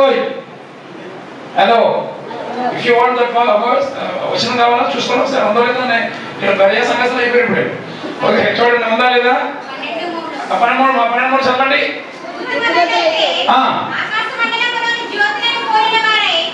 ఆకాశ మండలంలో జ్యోతులను పోలిన వారై ప్రకాశించదు. అలా నీతి మార్గమును అనుసరించి నడుచుకున్నట్లు ఎవరు అనేకులను దేవుని వైపు తిప్పుతారో వారు నక్షత్రముల వలె ఉన్నారు. దేవునికి స్తోత్రం కలుగును గాక. ఏమండి, ఎవరైతే నీతి మార్గములలో నడుచుకున్నట్లుగా దేవుని వైపు తిప్పుతారో వాళ్ళు ఎలా ఉన్నారు అంటే అర్థం ఏంటి? ఒక లైన్లో చెప్పాలండి, ఎందరైతే దేవుని వైపు అనేకులను నడిపిస్తారో వారు ఆకాశంలో, చెప్పండి అమ్మా, వింటున్నారా? ఓడికి ఎక్కట్లేదు కదా మీకు. మీరు ఎందరైతే అనేకులను దేవుని దగ్గర నడిపిస్తారో వారు ఎలా ఉన్నారు? ఆకాశంలో నక్షత్రం, నక్షత్రాల్లో ఉన్నారు కదా. నక్షత్రం దేంతో పోల్చబడింది బైబిల్లో? ఓకే, ఎస్తేర్ అంటే యాక్చువల్లీ వినండి, ఇది క్లారిటీ కావాలి మీకు. నక్షత్రం అంటే ఎస్టార్, ఎస్టార్ అనే దేవత. ఎస్తేర్ అనే మాట యాక్చువల్లీ పేరెట్టుకోకూడదు, ఎందుకంటే అదస్స, అసలు ఒరిజినల్ పేరు దేవుని పేరు అంటే అదస్స. ఎస్తేర్ ముందు పేరు చెప్పండి, అదస్స. ఓకే, అదస్స అని పేరు మార్చాడు పెనతండ్రి. ఎందుకు? రాజు దగ్గర పంపించడం కోసం. రాజుకి ఇష్టమైన దేవత ఇస్తార్ అనే దేవత. విస్తార్ అనే దేవతను ఆరాధించేవారు ప్రజలు. కనుక ఆ దేవత అంటే ఆయనకి ఇష్టం కాబట్టి ఆ పేరు మార్చి ఎస్తార్ అనే పేరు పెట్టి ఆమెను పంపించారు. అర్థమైందా? ఎస్తార్ అనేది ఒక దేవత పేరు, అదస్సా అనేది యూదుల యొక్క పేరు, ఒక అద్భుతమైన పేరు. సరే, ఒక క్లారిటీ కోసం ఈ మాట చెప్పారు. వినండి, ఎందరైతే అనేకులను దేవుని దగ్గర నడిపిస్తారో వాళ్ళు ఎలా ఉన్నారంటే నక్షత్రాల్లో ఉన్నారు కదా. బైబిల్లో నక్షత్రం దేంతో పోల్చబడిందంటే ప్రకటన గ్రంథంలో, బైబిల్ చూడొద్దు నా చూడండి, ప్రకటన గ్రంథంలో 22 అధ్యాయాలు ఉంటాయి.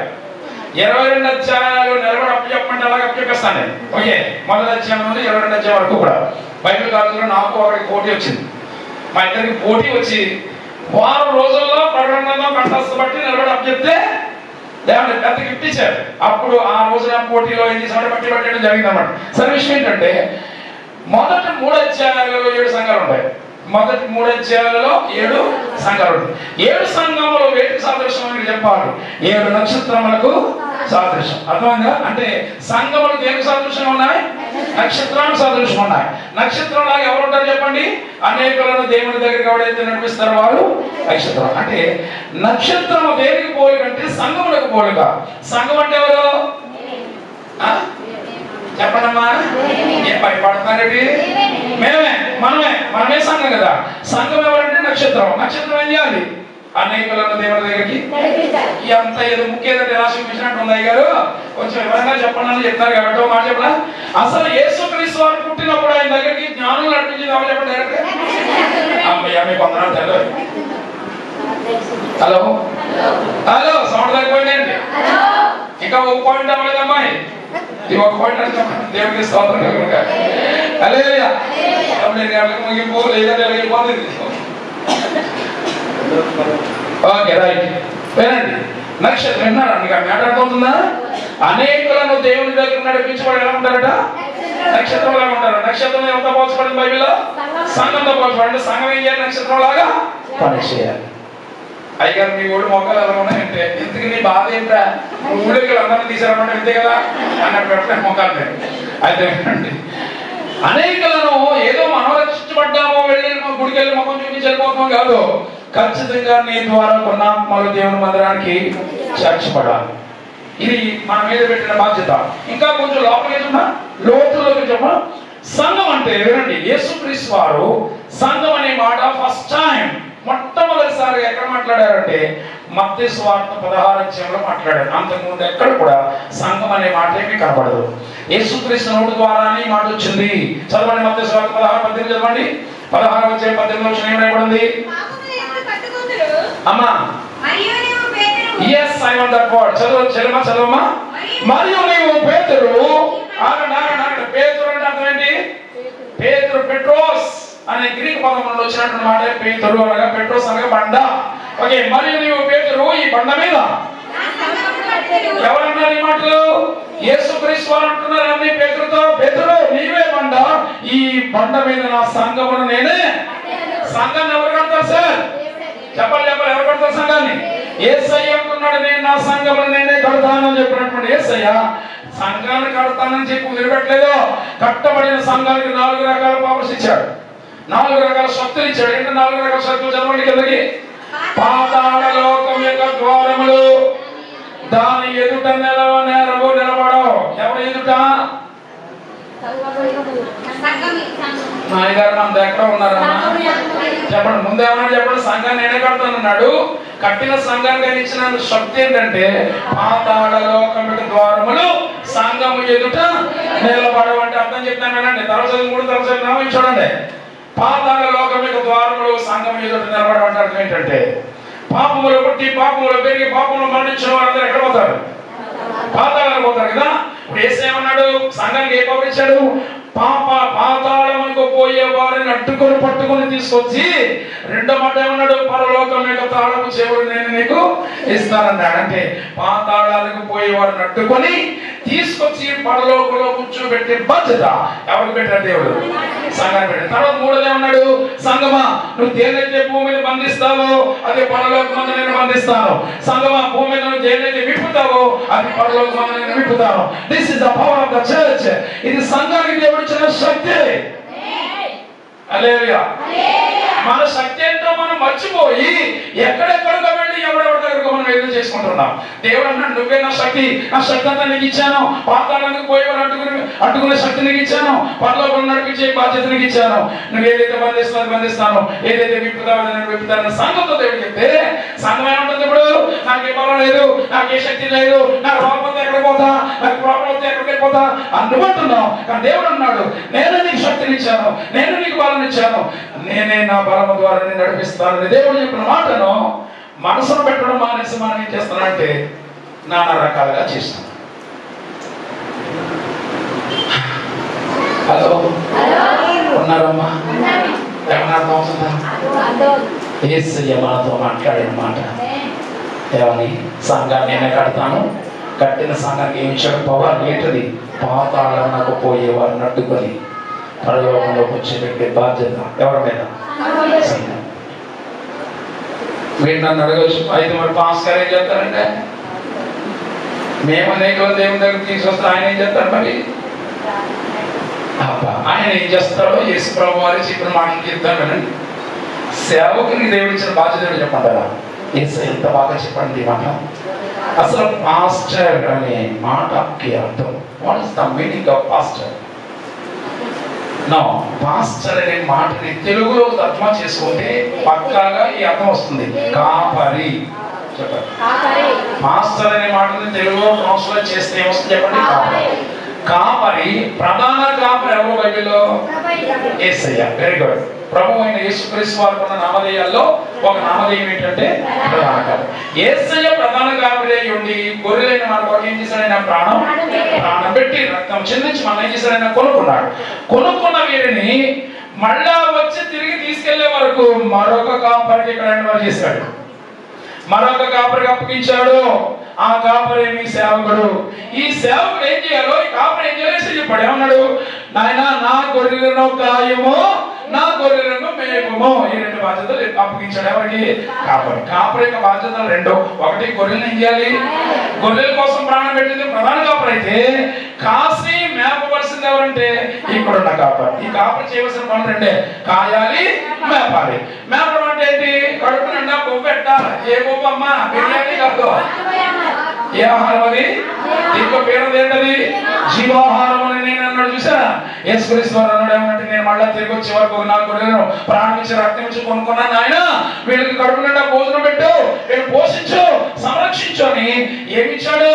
మంచి ఆహారం ఇచ్చి వెళ్ళిపోయాడు మహానుభావుడు. అంటే ఇప్పుడు కాపరి ఏం చేయాలి? గొర్రెల్ని కాయాలి. ఏం పెట్టి?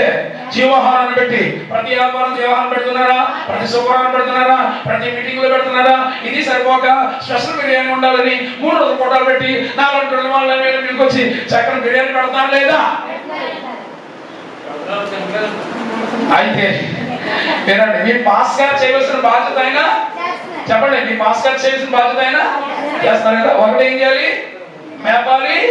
రెండవది కాయం అంటే ఏం చెప్తారు? కాయంతో అనగా మీ బాగోగులన్నీ చూసుకోవాలి. వారానికి ఒకసారి అయినా ఫోన్ చేయాలి. అవసరం ఇంటికి రావాలి, గృహ దర్శనం చేయాలి. అమ్మా బాగున్నారా? ఆరోగ్యాలు బాగున్నాయా? ఇంట్లో ఆర్థిక సంబంధ పరిస్థితులు ఎలా ఉన్నాయి? అంత బాగుందని ప్రతిసారి ఏం చేయాలి చెప్పండి? వారానికి ఒకసారి అయినా మీ ఇంటికి రావాలి, లేదా ఫోన్ అన్నా చేసి ఏం చేయాలి? పలకరించాలి, బాగోగులన్నీ చూడాలి. ఇదే కాయడం. కాయుట మీకు కాపర బాధ్యత ఏం చెప్పండి? దేవుడు పెట్టింది కాయాలి, మేపాలి. మేపడం అంటే జీవాహారం పెట్టాలి, కాయుటంగా మీ బాగోగులన్నీ జాగ్రత్తగా చూడాలి. ఇది కాపరి యొక్క బాధ్యత. కానీ కొన్ని సంఘాలు బయలుదేరినాయండి. కనీసం విశ్వాసులను పర్సనల్ గా మాట్లాడే టైం కూడా లేని పరిస్థితులకు సంఘాలు వెళ్ళిపోయాయి. మీకు ఎంత విచారం అంటే నిజంగా వాళ్ళు గోడలో చెప్పుకుందామని వెళదామన్నా కూడా అవకాశం లేకుండా, అందుబాటులో లేకుండా వెళ్ళిపోయిన వాడు సేవకుడు అవ్వడు, సెలబ్రిటీ అవుతారు. అర్థమైందా? చిన్న వారికి కూడా, ఎవరి బీద వారికి కూడా అందుబాటులో ఉండాలి సేవకుడు. నేను ఎక్కడ మీటింగ్స్ ఉన్నా ఎక్కడ నా ఫోన్లు వస్తాయి. నిన్నే ఎక్కడ మా నాన్నగారి యొక్క హాస్పిటల్లో బిజీగా, మా చర్చలో కాబట్టి చాలా సీరియస్ అయిందని హాస్పిటల్ ఉన్నారు. నేను వెంటనే ఇప్పుడు నేను 1 గంట వస్తానని చెప్పి బయలుదేరి ఎక్కడ వెళ్ళరా కాకినాడ దగ్గర వెళ్ళి గబగా వచ్చాను హాస్పిటల్లో.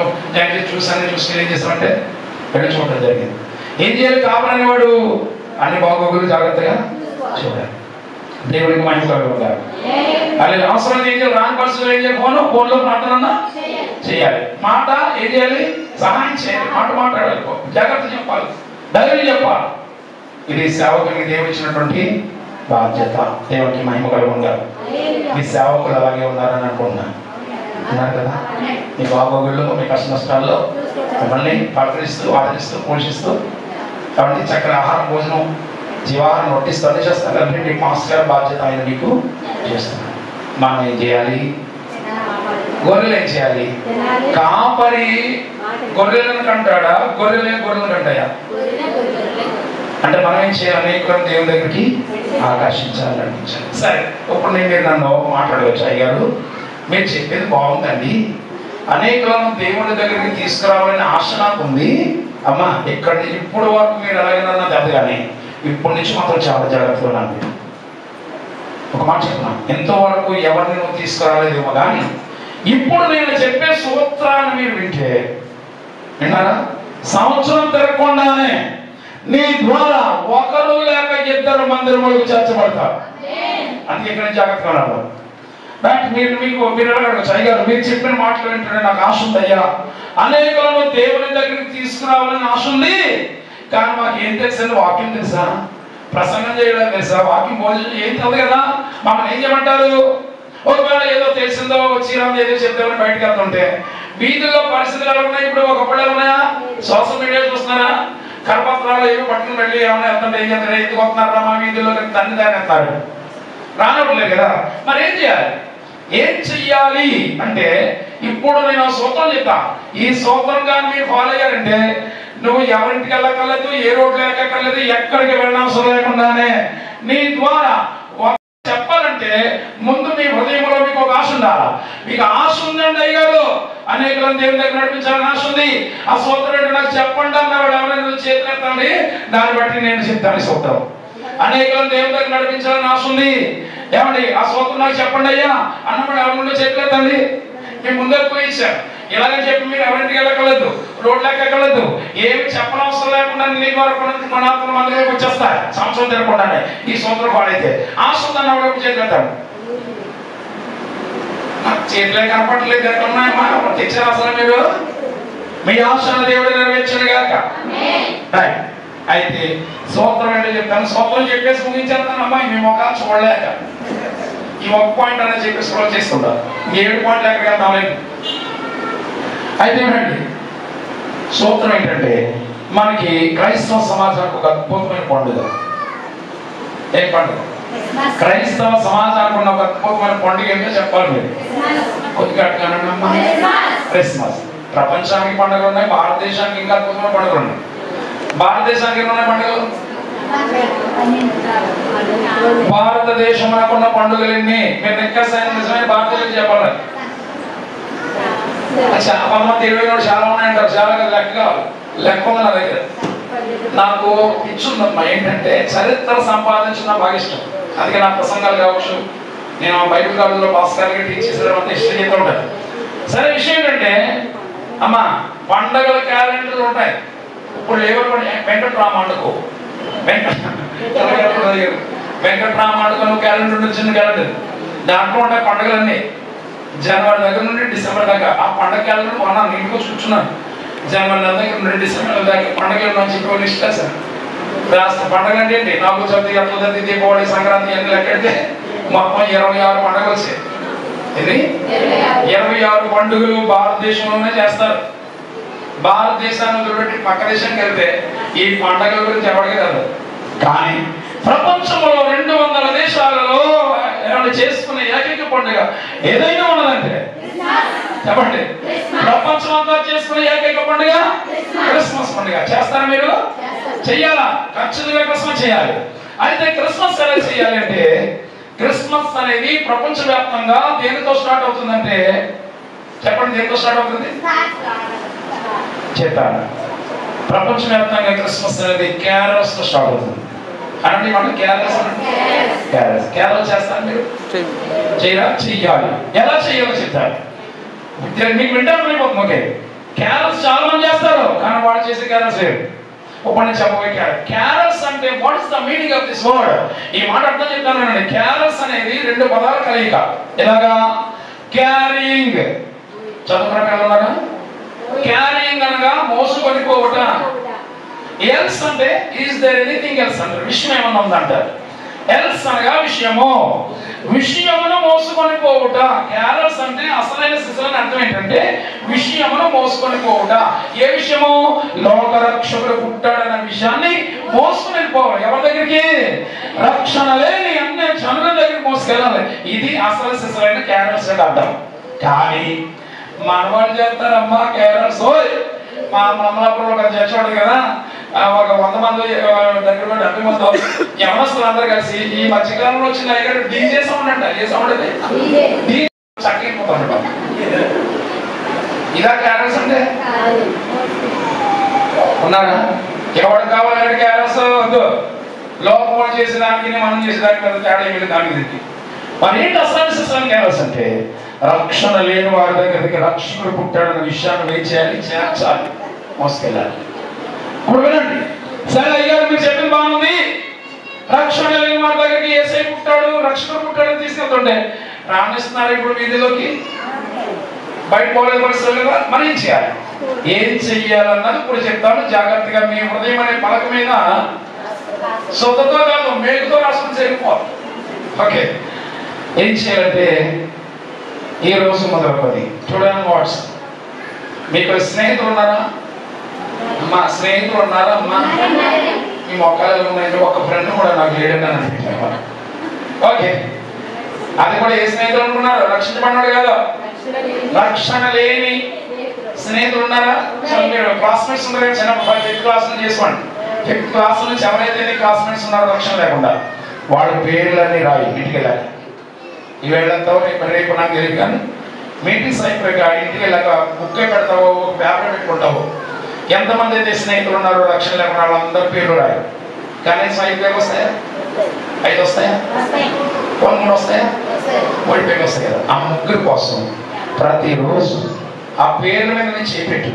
ప్రభువా, నాకైతే రక్షణ ఉంది, కానీ వీళ్ళు నా స్నేహితులైనా, నాతో చదువుకున్నాను ఆయన, ఈ కుటుంబానికి రక్షణ లేదు, వీళ్ళ కుటుంబంలో రక్షణ దయచేయి, నా ఫ్రెండ్కి రక్షణ ఆయన, నా కుటుంబాన్ని రక్షించిన ఆయన, వాళ్ళ పిల్లల్ని దీవించిన ఆయనని ప్రతిరోజు నీ స్నేహితుల కోసం 3 పేర్లు నోటితో పలుకుచు ప్రార్థన చేయి. సంవత్సరం అంతా ప్రార్థన చేస్తారు కదా నీ స్నేహితుల కోసం. ఆఖరి నెల ఏంటి? డిసెంబర్ నెల. డిసెంబర్ నెలలో క్రిస్మస్ ఒకే రోజు పెడతారా లేదా డేట్ మారుతాయి? ఏదో మొత్తం మీద క్రిస్మస్ డేట్ అనౌన్స్మెంట్ చేస్తారు కదా. క్రిస్మస్ డేట్కి ముందు 10 రోజుల ముందు పేర్లన్నీ పట్టుకుని పాస్టర్ దగ్గర కదా వచ్చి, అయ్యా సంవత్సరం అంతా ప్రార్థన చేశాను సార్ వీళ్ళ కోసం, వీళ్ళ నా స్నేహితులు. మన క్రిస్మస్ జరుగుతుంది కదా, మన క్రిస్మస్కి వీళ్ళని కుటుంబాలతో ఆహ్వానించాలనుకుంటున్నాను. అలాగే నొక్కదాన్ని ఎత్తే బాగోదు, నొక్కడిని ఎత్తే బాగోదు. సంఘం అందరూ వెళ్దాం అయ్యారు అన్న, మీరు కూడా రండి అన్న జోసెఫ్ గారు చెప్పి అడగండి. వస్తారా? వస్తారా? ఖచ్చితంగా వచ్చి తీరాలి, వస్తారు. అప్పుడు సంఘం తీసుకుని పాస్టర్ తీసుకుని పాటలు పాడుకుంటే ఎవరింటికి వెళ్తున్నాడు? నీ ఫ్రెండ్ ఇంటికి వెళ్తున్నావు. వాడి రక్షణ ఉందా అంటే రక్షణ లేని వారి ఇంటికి వెళ్తున్నావు. ఎంతమందితో వెళ్ళి తలుపు కొట్టుకుని బయటకు వస్తాడు. బయటకు రాగానే చూసి, ఎందుకు వచ్చాడు నువ్వు ఇక్కడికి అంటాడా? అన్నారు. అరే ఈ టైంలో ఎంతమందితో వచ్చావేంటి అని ఆయన అడుగుతాడు. అప్పుడు నువ్వు చెప్తే వాళ్ళందరి ముందు, రే నువ్వు నా ఫ్రెండ్ కదరా, ఈ నాలెడ్జ్ మనకు వస్తున్నా కదా, నేనైతే రక్షించబడ్డాను, దేవుడు అనుకున్నాను, నీకు రక్షణ లేదని సంవత్సరం అంతా నీ కోసం ప్రార్థన చేశాను రా, నీ పిల్లల కోసం, నీ కుటుంబం కోసం నువ్వు రక్షించబడాలని ప్రార్థన చేశాను రా. ఇదిగో ఇప్పుడు మా సంఘం తరపున క్రిస్మస్ పెట్టుకుంటున్నాం, నీ కుటుంబాన్ని ఆహ్వానించడం కోసం నేను ఒక్కడే కాదు, మా భాస్కర్ మా సంఘం వచ్చాం. ఆ రోజు మంచి ప్రారంభం ఉంటుంది, మంచి వాక్యం ఉంటుంది, మంచి కార్యక్రమాలు ఉంటాయి. కుటుంబంతో రానా అని చెప్పండి, వాడు వస్తాడా రాని మీరు చెప్పాలి. వస్తాడు కదా. ఇంకో విషయం, అయితే నువ్వు ఇన్విటేషన్ ఇవ్వడానికి వెళ్ళావు కనుక వాడు ఏదో పెడితే తిని సొంతం వెళ్ళకండి. నువ్వు ఫ్రెండ్ కోసం ఏం చేయన్నా 2-3 రకాల ఫ్రూట్స్ కొనవు. ఒక గ్రీటింగ్ కార్డు కూడా అందమైన గ్రీటింగ్ కార్డు అప్పుడు ఇస్తుంది కదా, ఏమో చదువుకున్నప్పుడు గ్రీటింగ్ కార్డు కూడా పైన వాడి పేరు రాయి, కింద నీ పేరు రాయి. ఈ మాటలన్నీ చెప్పి ఆ ఫ్రూట్స్ ఆ గ్రీటింగ్ కార్డు ఆ చేతిలో పెట్టొచ్చాయి. వాడికి ఎన్ని పనులున్నా పోస్ట్ పోన్ చేసుకుని మరి క్రిస్మస్ వచ్చి కూర్చుంటాడు కుటుంబంతో. వస్తాడా? వస్తాడు. ఆ రోజు వాక్యం చెప్పడానికి ఎవరు పడతాం కాకండి. హలో సొల్లు చెప్పి కాలక్షేమం చేసేవాడు కాదు. యేసు తప్ప వేరొక దేవుడు లేడు, ఆయన ద్వారానే పనిలో పని ఏమన్నా యేసయ్యనే మన దేవుడు అని నిరూపించగలిగే సత్తా కలిగిన సేవకు తీసుకురండి. నువ్వు సంవత్సరం అంతా చేసిన ప్రార్థన ఆ రోజు చెప్పిన వాక్యాలు తోడైతే నీ ద్వారా వచ్చి ఇప్పుడు 3 ఫ్రెండ్స్ అనుకోండి, మీకు 3 ఫ్రెండ్స్ ఫ్యామిలీతో వస్తే ఎంతమంది అవుతారు? 3 ఫ్యామిలీలు ఫ్యామిలీగా తెలుసుకోండి ఎంతమంది అవుతారు? 6 కదా. 6 అంటే సుమారు 100 మంది ఉన్నారు కదా. 100 మంది కలిసి 3 ఫ్యామిలీలు అంటే 1+6 అంతేనా? ప్లస్ ఇన్వాల్వ్ నాకు ఎక్కడ చెప్పరా? సరే వినండి, ఒక్కొక్కరు 6 రోజు కూర్చున్నారు అప్పుడు ఎంతమంది అవుతారు? అప్పుడు అమ్మ డాక్టర్ కూడా ఉన్నారు అక్కడ లెక్క బాగా వచ్చు కదా, చెప్పండి. సుమారు 600 మంది అక్కడ ఉంటాం కదా మన అందరితో. ఇప్పుడు వినండి, అంటే అక్కడ మీటింగ్ లో కూర్చున్నది క్రైస్తవులు ఎక్కువ ఉంటారు, అంజులు ఎక్కువ ఉంటారు చెప్పాలండి. ఎంత పర్సెంట్ ఉన్నారు? 1% అందరూ అంజులు ఉన్నారు కదా. ఆ రోజు వాక్యము ద్వారా నీ ప్రార్థన వ్యర్థంగా పోతుందా? పోతుంది. నీ ప్రార్థనగా ఆ రోజు వాక్యం తోడైతే నీ ద్వారా వచ్చిన ఆరోగ్యంలో 1 లేక 2 వాక్యం ద్వారా పట్టబడి సంఘంలోకి చేర్చబడతారు. ఇది ఖచ్చితంగా ధ్యానం చెబుతుంది. హల్లెలూయా. చప్పట్లు కొట్టాలని అనిపించలేదు కదా? ఆగండి, కొట్టాలని నా భయం అవుతుందని బాబు, మిమ్మల్ని చదువుతున్నాయి. హలో, ఇప్పుడు మనం రోడ్డు మీద తిరిగామా? ఎక్కడికన్నా విరోధుల ఇంటికి వెళ్ళామా? కాలేదు. ఎవరిని రక్షించుకున్నాం? ఎవరిని ఆహ్వానం చెప్పాం? రక్షణ లేని మన స్నేహితులకి ఆహ్వానం చెప్పాం. ఇలా చెయ్యండి ఖచ్చితంగా నీ ద్వారా. వినండి అమ్మా, ఒక మాట చెప్పనా?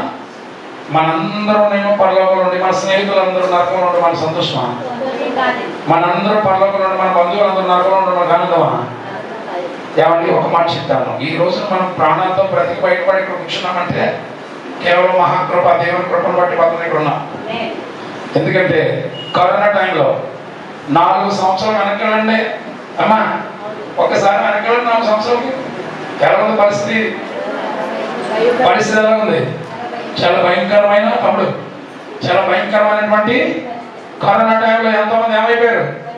లోకాలను పెట్టి వెళ్ళిపోయారు. గొప్పవారు, జ్ఞానవంతులు, శక్తివంతులు, డబ్బున్న వాళ్ళు మన ఇళ్లలో, మన వీధిలో, మన బంధువుల్లో, మన స్నేహితుల్లో ఏమైపోయారు చెప్పాలా?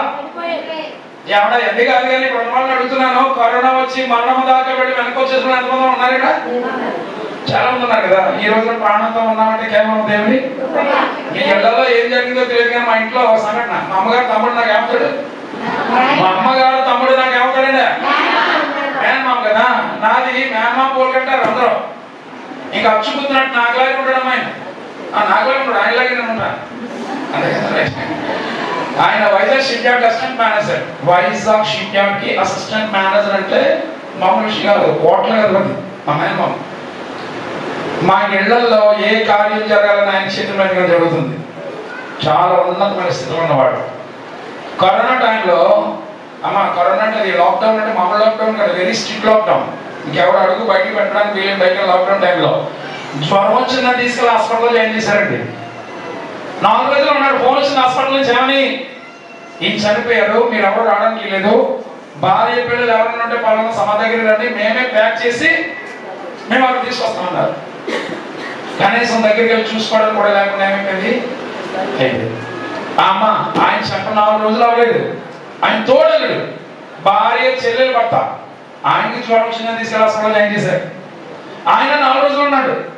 ఫోన్ వచ్చిన హాస్పిటల్ జామని ఈయన కూడా చనిపోయాడు, మేమే సమాచారం తీసుకుని మీరు ఎవరు రావడానికి లేదు అన్నారు. ఇంకా బాధలో ఉన్నాం. వీళ్ళిద్దరు చనిపో వారం రోజులు అవ్వలేదు. ఆ రెండో ఆయన భార్యకి జ్వరం వచ్చినా తీసుకెళ్ళి హాస్పిటల్ జాయిన్ చేశారు.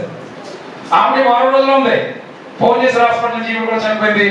మేము సంవత్సరం మీరు ఎవరు రావడం లేదు. ఎందుకు చెప్తానంటే వినండి, 10 రోజులు 10-15 రోజుల్లో ఒకే ఇంట్లో తల్లి తండ్రి చనిపోతే వారికి 2 పిల్లలు, పెద్ద సంఘం. ఒకసారి ఆలోచించే పరిస్థితి. ఈరోజు ప్రాణాంత ఇక్కడ ఉన్నామంటే కేవలం దేవుడు. వాటిని నువ్వు రక్షించబడ్డా కాదు, కానీ నీతో పాటు ఏం చేయాలి? అనేక దేవుని దగ్గర అడిగించాలి. శాపదేశపురాన్ని జ్ఞాపకం చేసుకున్న మా తల్లి ఒక అంజురాల యూనిట్ కూడా ఏం చేసింది చెప్పండి?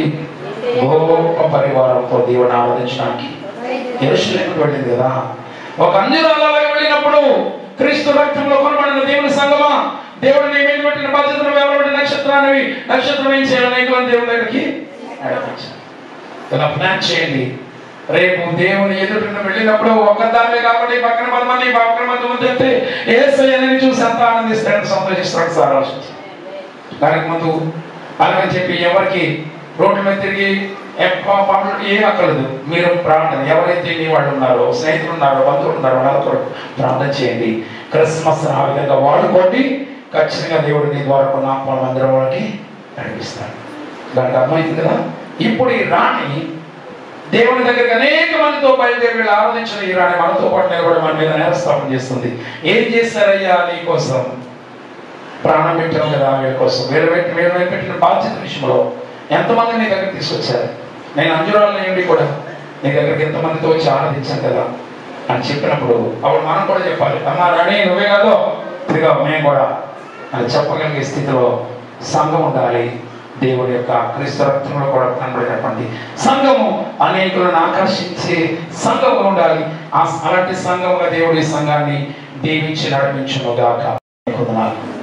మీ దాసులు భాస్కరరావు గారిని ఏర్పాటు చేస్తున్నారు. ఎంతో ఘనమైన పరిచర్య జరిగిస్తూ ఉన్నారు. వారి కుమారులుగా నాయన వెనకుండి సహకరిస్తున్నటువంటి సంఘం కావచ్చు అందరినీ జ్ఞాపకం చేస్తున్నాను. ఈ సంఘం రాబోయే కాలంలో అనేకులను ఆకర్షించే సంఘం ఉండడానికి మీకు కృప చూపించినట్టు ఎత్తబడిన మాటలు సాధారణ ఎత్తుకొని పోకూడదైనా వెళ్ళకూడదు ఫలం చేయమని ఆయన మహిమ ఘనత ప్రభావం పేరు పొందమని యేసు పరిశుద్ధ నామమున ప్రార్థించి వేడుకుంటున్న పర్వతం ఆమె.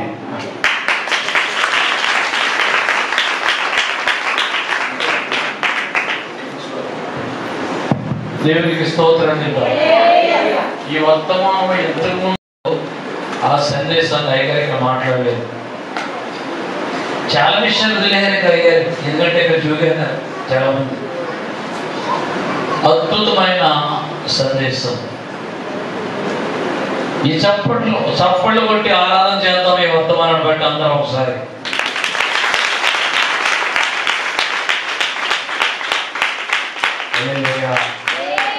హల్లెలూయా. అద్భుతమైన సందేశం. ఇప్పుడు చెప్తారు పోయిగా సౌదీ అరేబియా, అక్కడి నుండి ఈ రాణి బయలుదేరి యెరూషలేము పట్టడానికి యేసయ్య మాటలు విని ఆయన్ని చూడాలని, ముఖ్యంగా రాజైన సొలొమోను కలిగిన జ్ఞానం గురించి తెలుసుకోవాలి, ప్రశ్నలు వేయాలి. ఆయన వచ్చిన మా వర్గంలో వస్తా చాలా ప్రశ్నలు వేయాలని ఉద్దేశాన్ని పెట్టి వచ్చినప్పుడు ప్రతి ప్రశ్నకి రాజైన సొలొమోను సమాధానం చెప్పాడు. దేవుని స్తోత్రం. ఆ సొలొమోనే మన ప్రభు అయిన యేసయ్య. ఆ శాపదాశపరి ఈవరి ఎవరైనా చెప్పాలి గారు పక్కా అన్యురాలు ఆ దేశాన్ని పరిపాలిస్తున్న మహారాణి. ఎంతమంది తీసుకొచ్చిందంట ఇతరున గొప్ప పరివారం. గొప్ప పరివారం అంటే ఏమనుకుంటారు? బహుశా అనుకుంటాను 100,000, 1000, లక్షలు కూడా ఉండొచ్చేమో. అంతమందిని తీసుకొచ్చింది. ఈ రోజున మనం ఏం చేయాలి?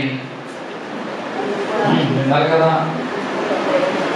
మనం ఏం చేయాలి? ఇప్పుడు నీ అడుగును ఎందుకున్న వాళ్ళే చచ్చిరావట్లేదు. పేరు పెట్టవాడు ఇలా ఉంటే నువ్వు తీసుకొస్తావా? ఎవరు తీసుకొస్తావు? అందరికీ రాత్రి ఈ మధ్యాహ్న కాలము ఈ వాక్యం హెచ్చరిక, గొప్ప హెచ్చరికతో కూడిన చక్కటి వర్తమానం. దేవుని స్తోత్రం చెప్దాం. అయ్యగారి మీద కోపం తెచ్చుకోవద్దు, నా మీద అసలే కోపం తెచ్చుకోవద్దు. ఎక్కడ మీదకైనా కదలండి. చెయ్యనమ్మా, కదలండి. వెనక కదలడు, ముందు చేయండి. ఉపాసకోవడంలో కంటిన్యూగా రండి. ఆరాధనలో టైం పెట్టుకోండి. పాటలు పాడండి. స్తుతి ఆరాధనలు ఆత్మను పొందండి. దేవుని వాక్యం వినండి. ఆ విధంగా నీవు ఉంటే, సంవత్సరం అంతా వల్ల ఉంటే నీ కూడా ఇద్దరు కాదు నలుగురు వచ్చేస్తారు. దేవుని స్తోత్రం. దేవుని దాసులు ఈ రాత్రి మాత్రమే మనతో ఉంటారు. ఈ రాత్రి దేవుని దాసులు ఇచ్చిన చివరి సందేశం.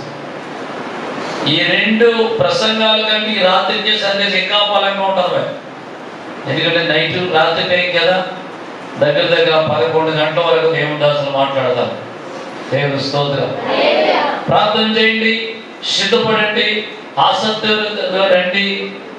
ఈ పూటలు కూడా కొంతమంది ఉంటారు నిద్రపోతులు, సోమరులు. ఎలాంటి పూటలు జరుగుతున్నా కొంపదలరు కొంతమంది. అమ్మ ఏమదలరమ్మా, కొంపదలరు. ఇంటికాడే ఒప్పుంటారు, ఇంటికాడే టీవీ దగ్గర ఉంటారు, ఇంటికాడే సెల్ ఫోన్ చదువుకుంటారు. అలాంటి వారిని ఇవ్వండి. మంచి దైవజనులు చక్కటి సందేశం ఇస్తున్నారు, అదుగా నీతో మాట్లాడతారు దేవుడు అని చెప్పి తీసుకురండి. ఎట్టనమో దేవుడు దయచేసి కాక దయచేసి రాత్రి 7 గంటలకల్లా ఎక్కడ ఉండాలి? మీరు పాటలు పాడే బిడ్డలో 6:30కి ఎక్కడ ఉండాలి? 7 గంటలకే కూడం ప్రారంభమవుతుంది. రాత్రి కంటే ఓ 10 నిమిషాల ముందే కూడం ప్రారంభమవుతుంది. ఎవరు నిర్లక్ష్యం చేయొద్దు, వెనుకం చేయొద్దు. నువ్వే వయసులో ఉన్నా సరే రావాలి. చక్కటి కుర్చీలు ఉన్నాయి.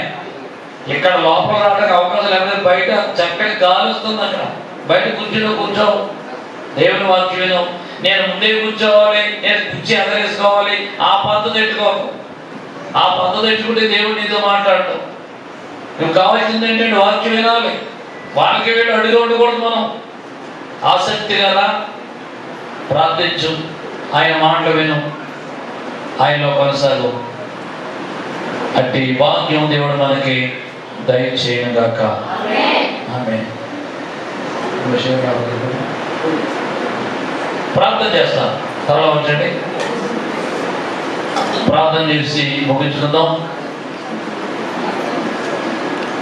చెవులు 2 నిమిషాలు ప్రార్థన చేద్దాం. అందరూ ముగించుకునే ముందు నోరు తెరిచి 2 నిమిషాలు అందరం కూడా ప్రార్థన చేద్దాం. ప్రభు మాట్లాడారు ఈ భజన కాలం నీతో. సోదరి, ఎలా విన్నావు, ఏమి విన్నావు? ఆ చెప్పిన వాడు నీ మైండ్లో ఉన్నాయా? అద్భుతమైన సందేశం ఆత్మావేశంతో మాట్లాడారు తన సేవకులు. దక్షిణ దేశపు రాణి, ఆమె శాప దేశపు రాణి. రాణి అయినా, గొప్ప ఉన్నతమైన స్థితిలో ఉన్నా, గొప్ప పరివారంతో బయలుదేరింది యెరూషలేముకి. ఎందుకు? రాజైన సొలొమోను అనే చోటకి. అందరూ గొప్పగా చెప్పుకున్నారు. సొలొమోను ఇంతకు ఎలాంటోడు? సొలొమోను కొనే జ్ఞానం ఏంటి అసలు అనే ఒక ప్రశ్న. సోదరి, యేసయ్యలో ఉన్న గొప్ప లక్షణాలు ఏంటి? ఆయనలో ఉన్న ఆశ్చర్యాలు ఏంటి? మహత్కార్యాలు ఏంటి? ఆయన ఎలాంటి వాడు అని ఎప్పుడు ప్రశ్నిస్తున్నావు? నువ్వు అంచనా వేస్తున్నావా?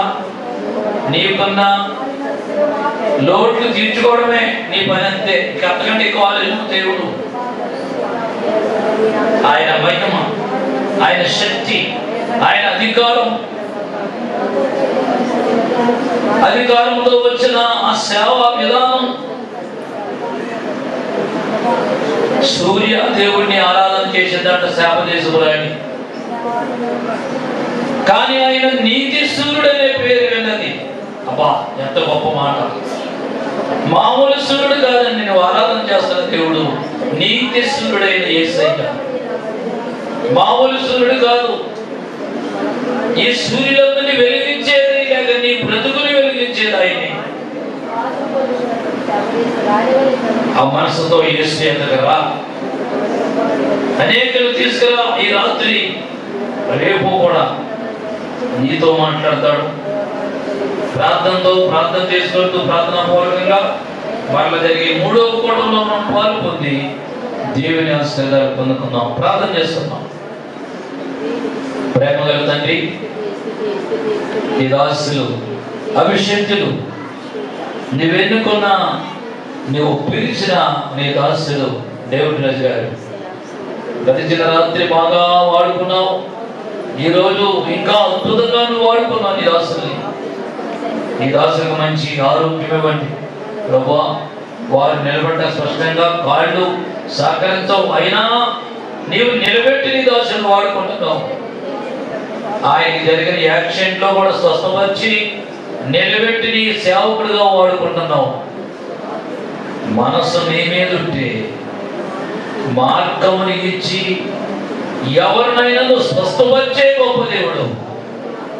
అట్టి ఆసక్తి మా సంఘంలో, పురుషుల్లో, స్త్రీల్లో, యువకుల్లో, యువతుల్లో, అలాగే చదువుకునే బిడ్డలు వాళ్ళలో కూడా గొప్ప ఉత్తేజం కలిగి నీ కోసం కనిపెట్టి నేను కూడా నా స్నేహితుని తీసుకురావాలి, నా ఫ్రెండ్ అన్నాడు వాడిని దేవుని సన్నిధిని తీసుకురావాలి అని ఆసక్తి కలిగి అనేక విషయాలకు తీసుకొచ్చే అనుభవం ప్రతి ఒక్కరికి దయచేయండి.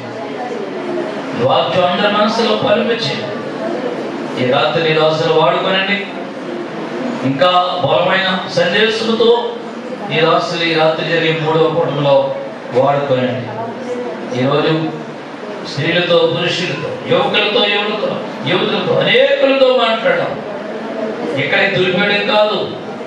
ఇంటికి వెళ్ళిన తర్వాత ఆ వాక్యం మనసులో బైబిల్ తెరిచి ఆ వచనాన్ని చూచి తర్కించుకొని పరిశోధించి నీళ్ళు వాళ్ళ గొప్ప పని తీసుకునే భాగ్యం దయచేయండి. కొన్ని బిడ్డలందరినీ దీవించండి. మహిమ ఘనత ప్రభావాన్ని పొందుకొని యేసు పరిశుద్ధ నామంలో అలాగే మరొకసారి ప్రభా నక్క వెంకటేశ్వర గారిని ప్రార్థిస్తున్నాం. ఇంతకుముందే నేర్చుపడ్డాడు, మళ్ళా తేడా వచ్చింది, ఆపరేషన్ పడుతుంది, తప్పనిసరిగా ఆపరేషన్ చేయాలని డాక్టర్లు వైజాగ్లో చెప్పారు. ఈ రోజు అప్పటికి ఆపరేషన్ జరుగుతుంది ప్రభా. ఆపరేషన్ మంచిగా సక్సెస్ అవడానికి, ఆయన కోలుకోవడానికి, మా అందరి మధ్య క్షేమంగా తిరగడానికి, ఆయనను, ఆయన భార్యను, ఆయన బిడ్డల్ని ప్రభా ఇంటి వారందరినీ ధైర్యపరిచి ఆయనకి జయమిచ్చి క్షేమంగా మంచి తిరిగి వచ్చేటట్టు ఇంకా ఇటువంటి సాధనలో ఉన్న వారిని బలపరచు, వారిని వాదార్చు. సచివేది గారిని బట్టి ఎంతో వేదన కుటుంబానికి కలిగింది, ఆ కుటుంబాన్ని వాదార్చు, వారికి ఆదరణ దయచేయమని ప్రార్థిస్తాను. ఈ సమయంలో బిడ్డలందరూ ఎవరైనా వెళ్తుండగా క్షేమంగా నడిపించు, నీ సన్నిధిని బిడ్డలతో ఉంచు, సహాయం దయచు. మహిమ ఘనత ప్రభావం మీరే పొందుకొనండి. యేసు పరిశుద్ధ నామములో ప్రార్థించి వేడుకొనిచిన మా పరమ తండ్రి. లేచి నిలబడండి, ఆశీర్వాదం చేస్తున్నాం. మన తండ్రి అయిన దేవుని ప్రేమ, రక్షకుడైన యేసయ్య కృప, పరిశుద్ధాత్మ అన్యోన్య సహాయం సహవాసం ఈ ప్రత్యేక ఉపవాస కూటంలో పాలు పొందే ప్రతి బిడ్డకు, పురుషుడికి, స్త్రీలకి, ఇంతవరకు వాక్యోపదేశం చేసిన దేవుడు రాజయ్య గారికి, ఇంకా రాబోతున్న అనేకులకి ఆయన కృపనిత్యము తోడునడిగా ఉండి కాపాడి నడిపించును గాక. ఆమేన్. మీ అందరికీ వందనాలు. ఇంకా స్త్రీలు, పురుషులు, యువకులు మీరందరూ దేవుడు మీకు ఆశీర్వదించుగాక. ఈ రాత్రి జరిగే సభకు మీరు 7 అవ్వకముందే వచ్చేయండి. త్వరగా ప్రారంభించుకుంటే ఎక్కువ వాక్యం వినొచ్చు. మీరు ఆలస్యంగా వస్తే వాక్యం కట్ అయిపోతుంది. అంచేత అనేక సిద్ధపడి రండి. మన దేవుడు మీకు ఆశీర్వదించుగాక. ఆమేన్.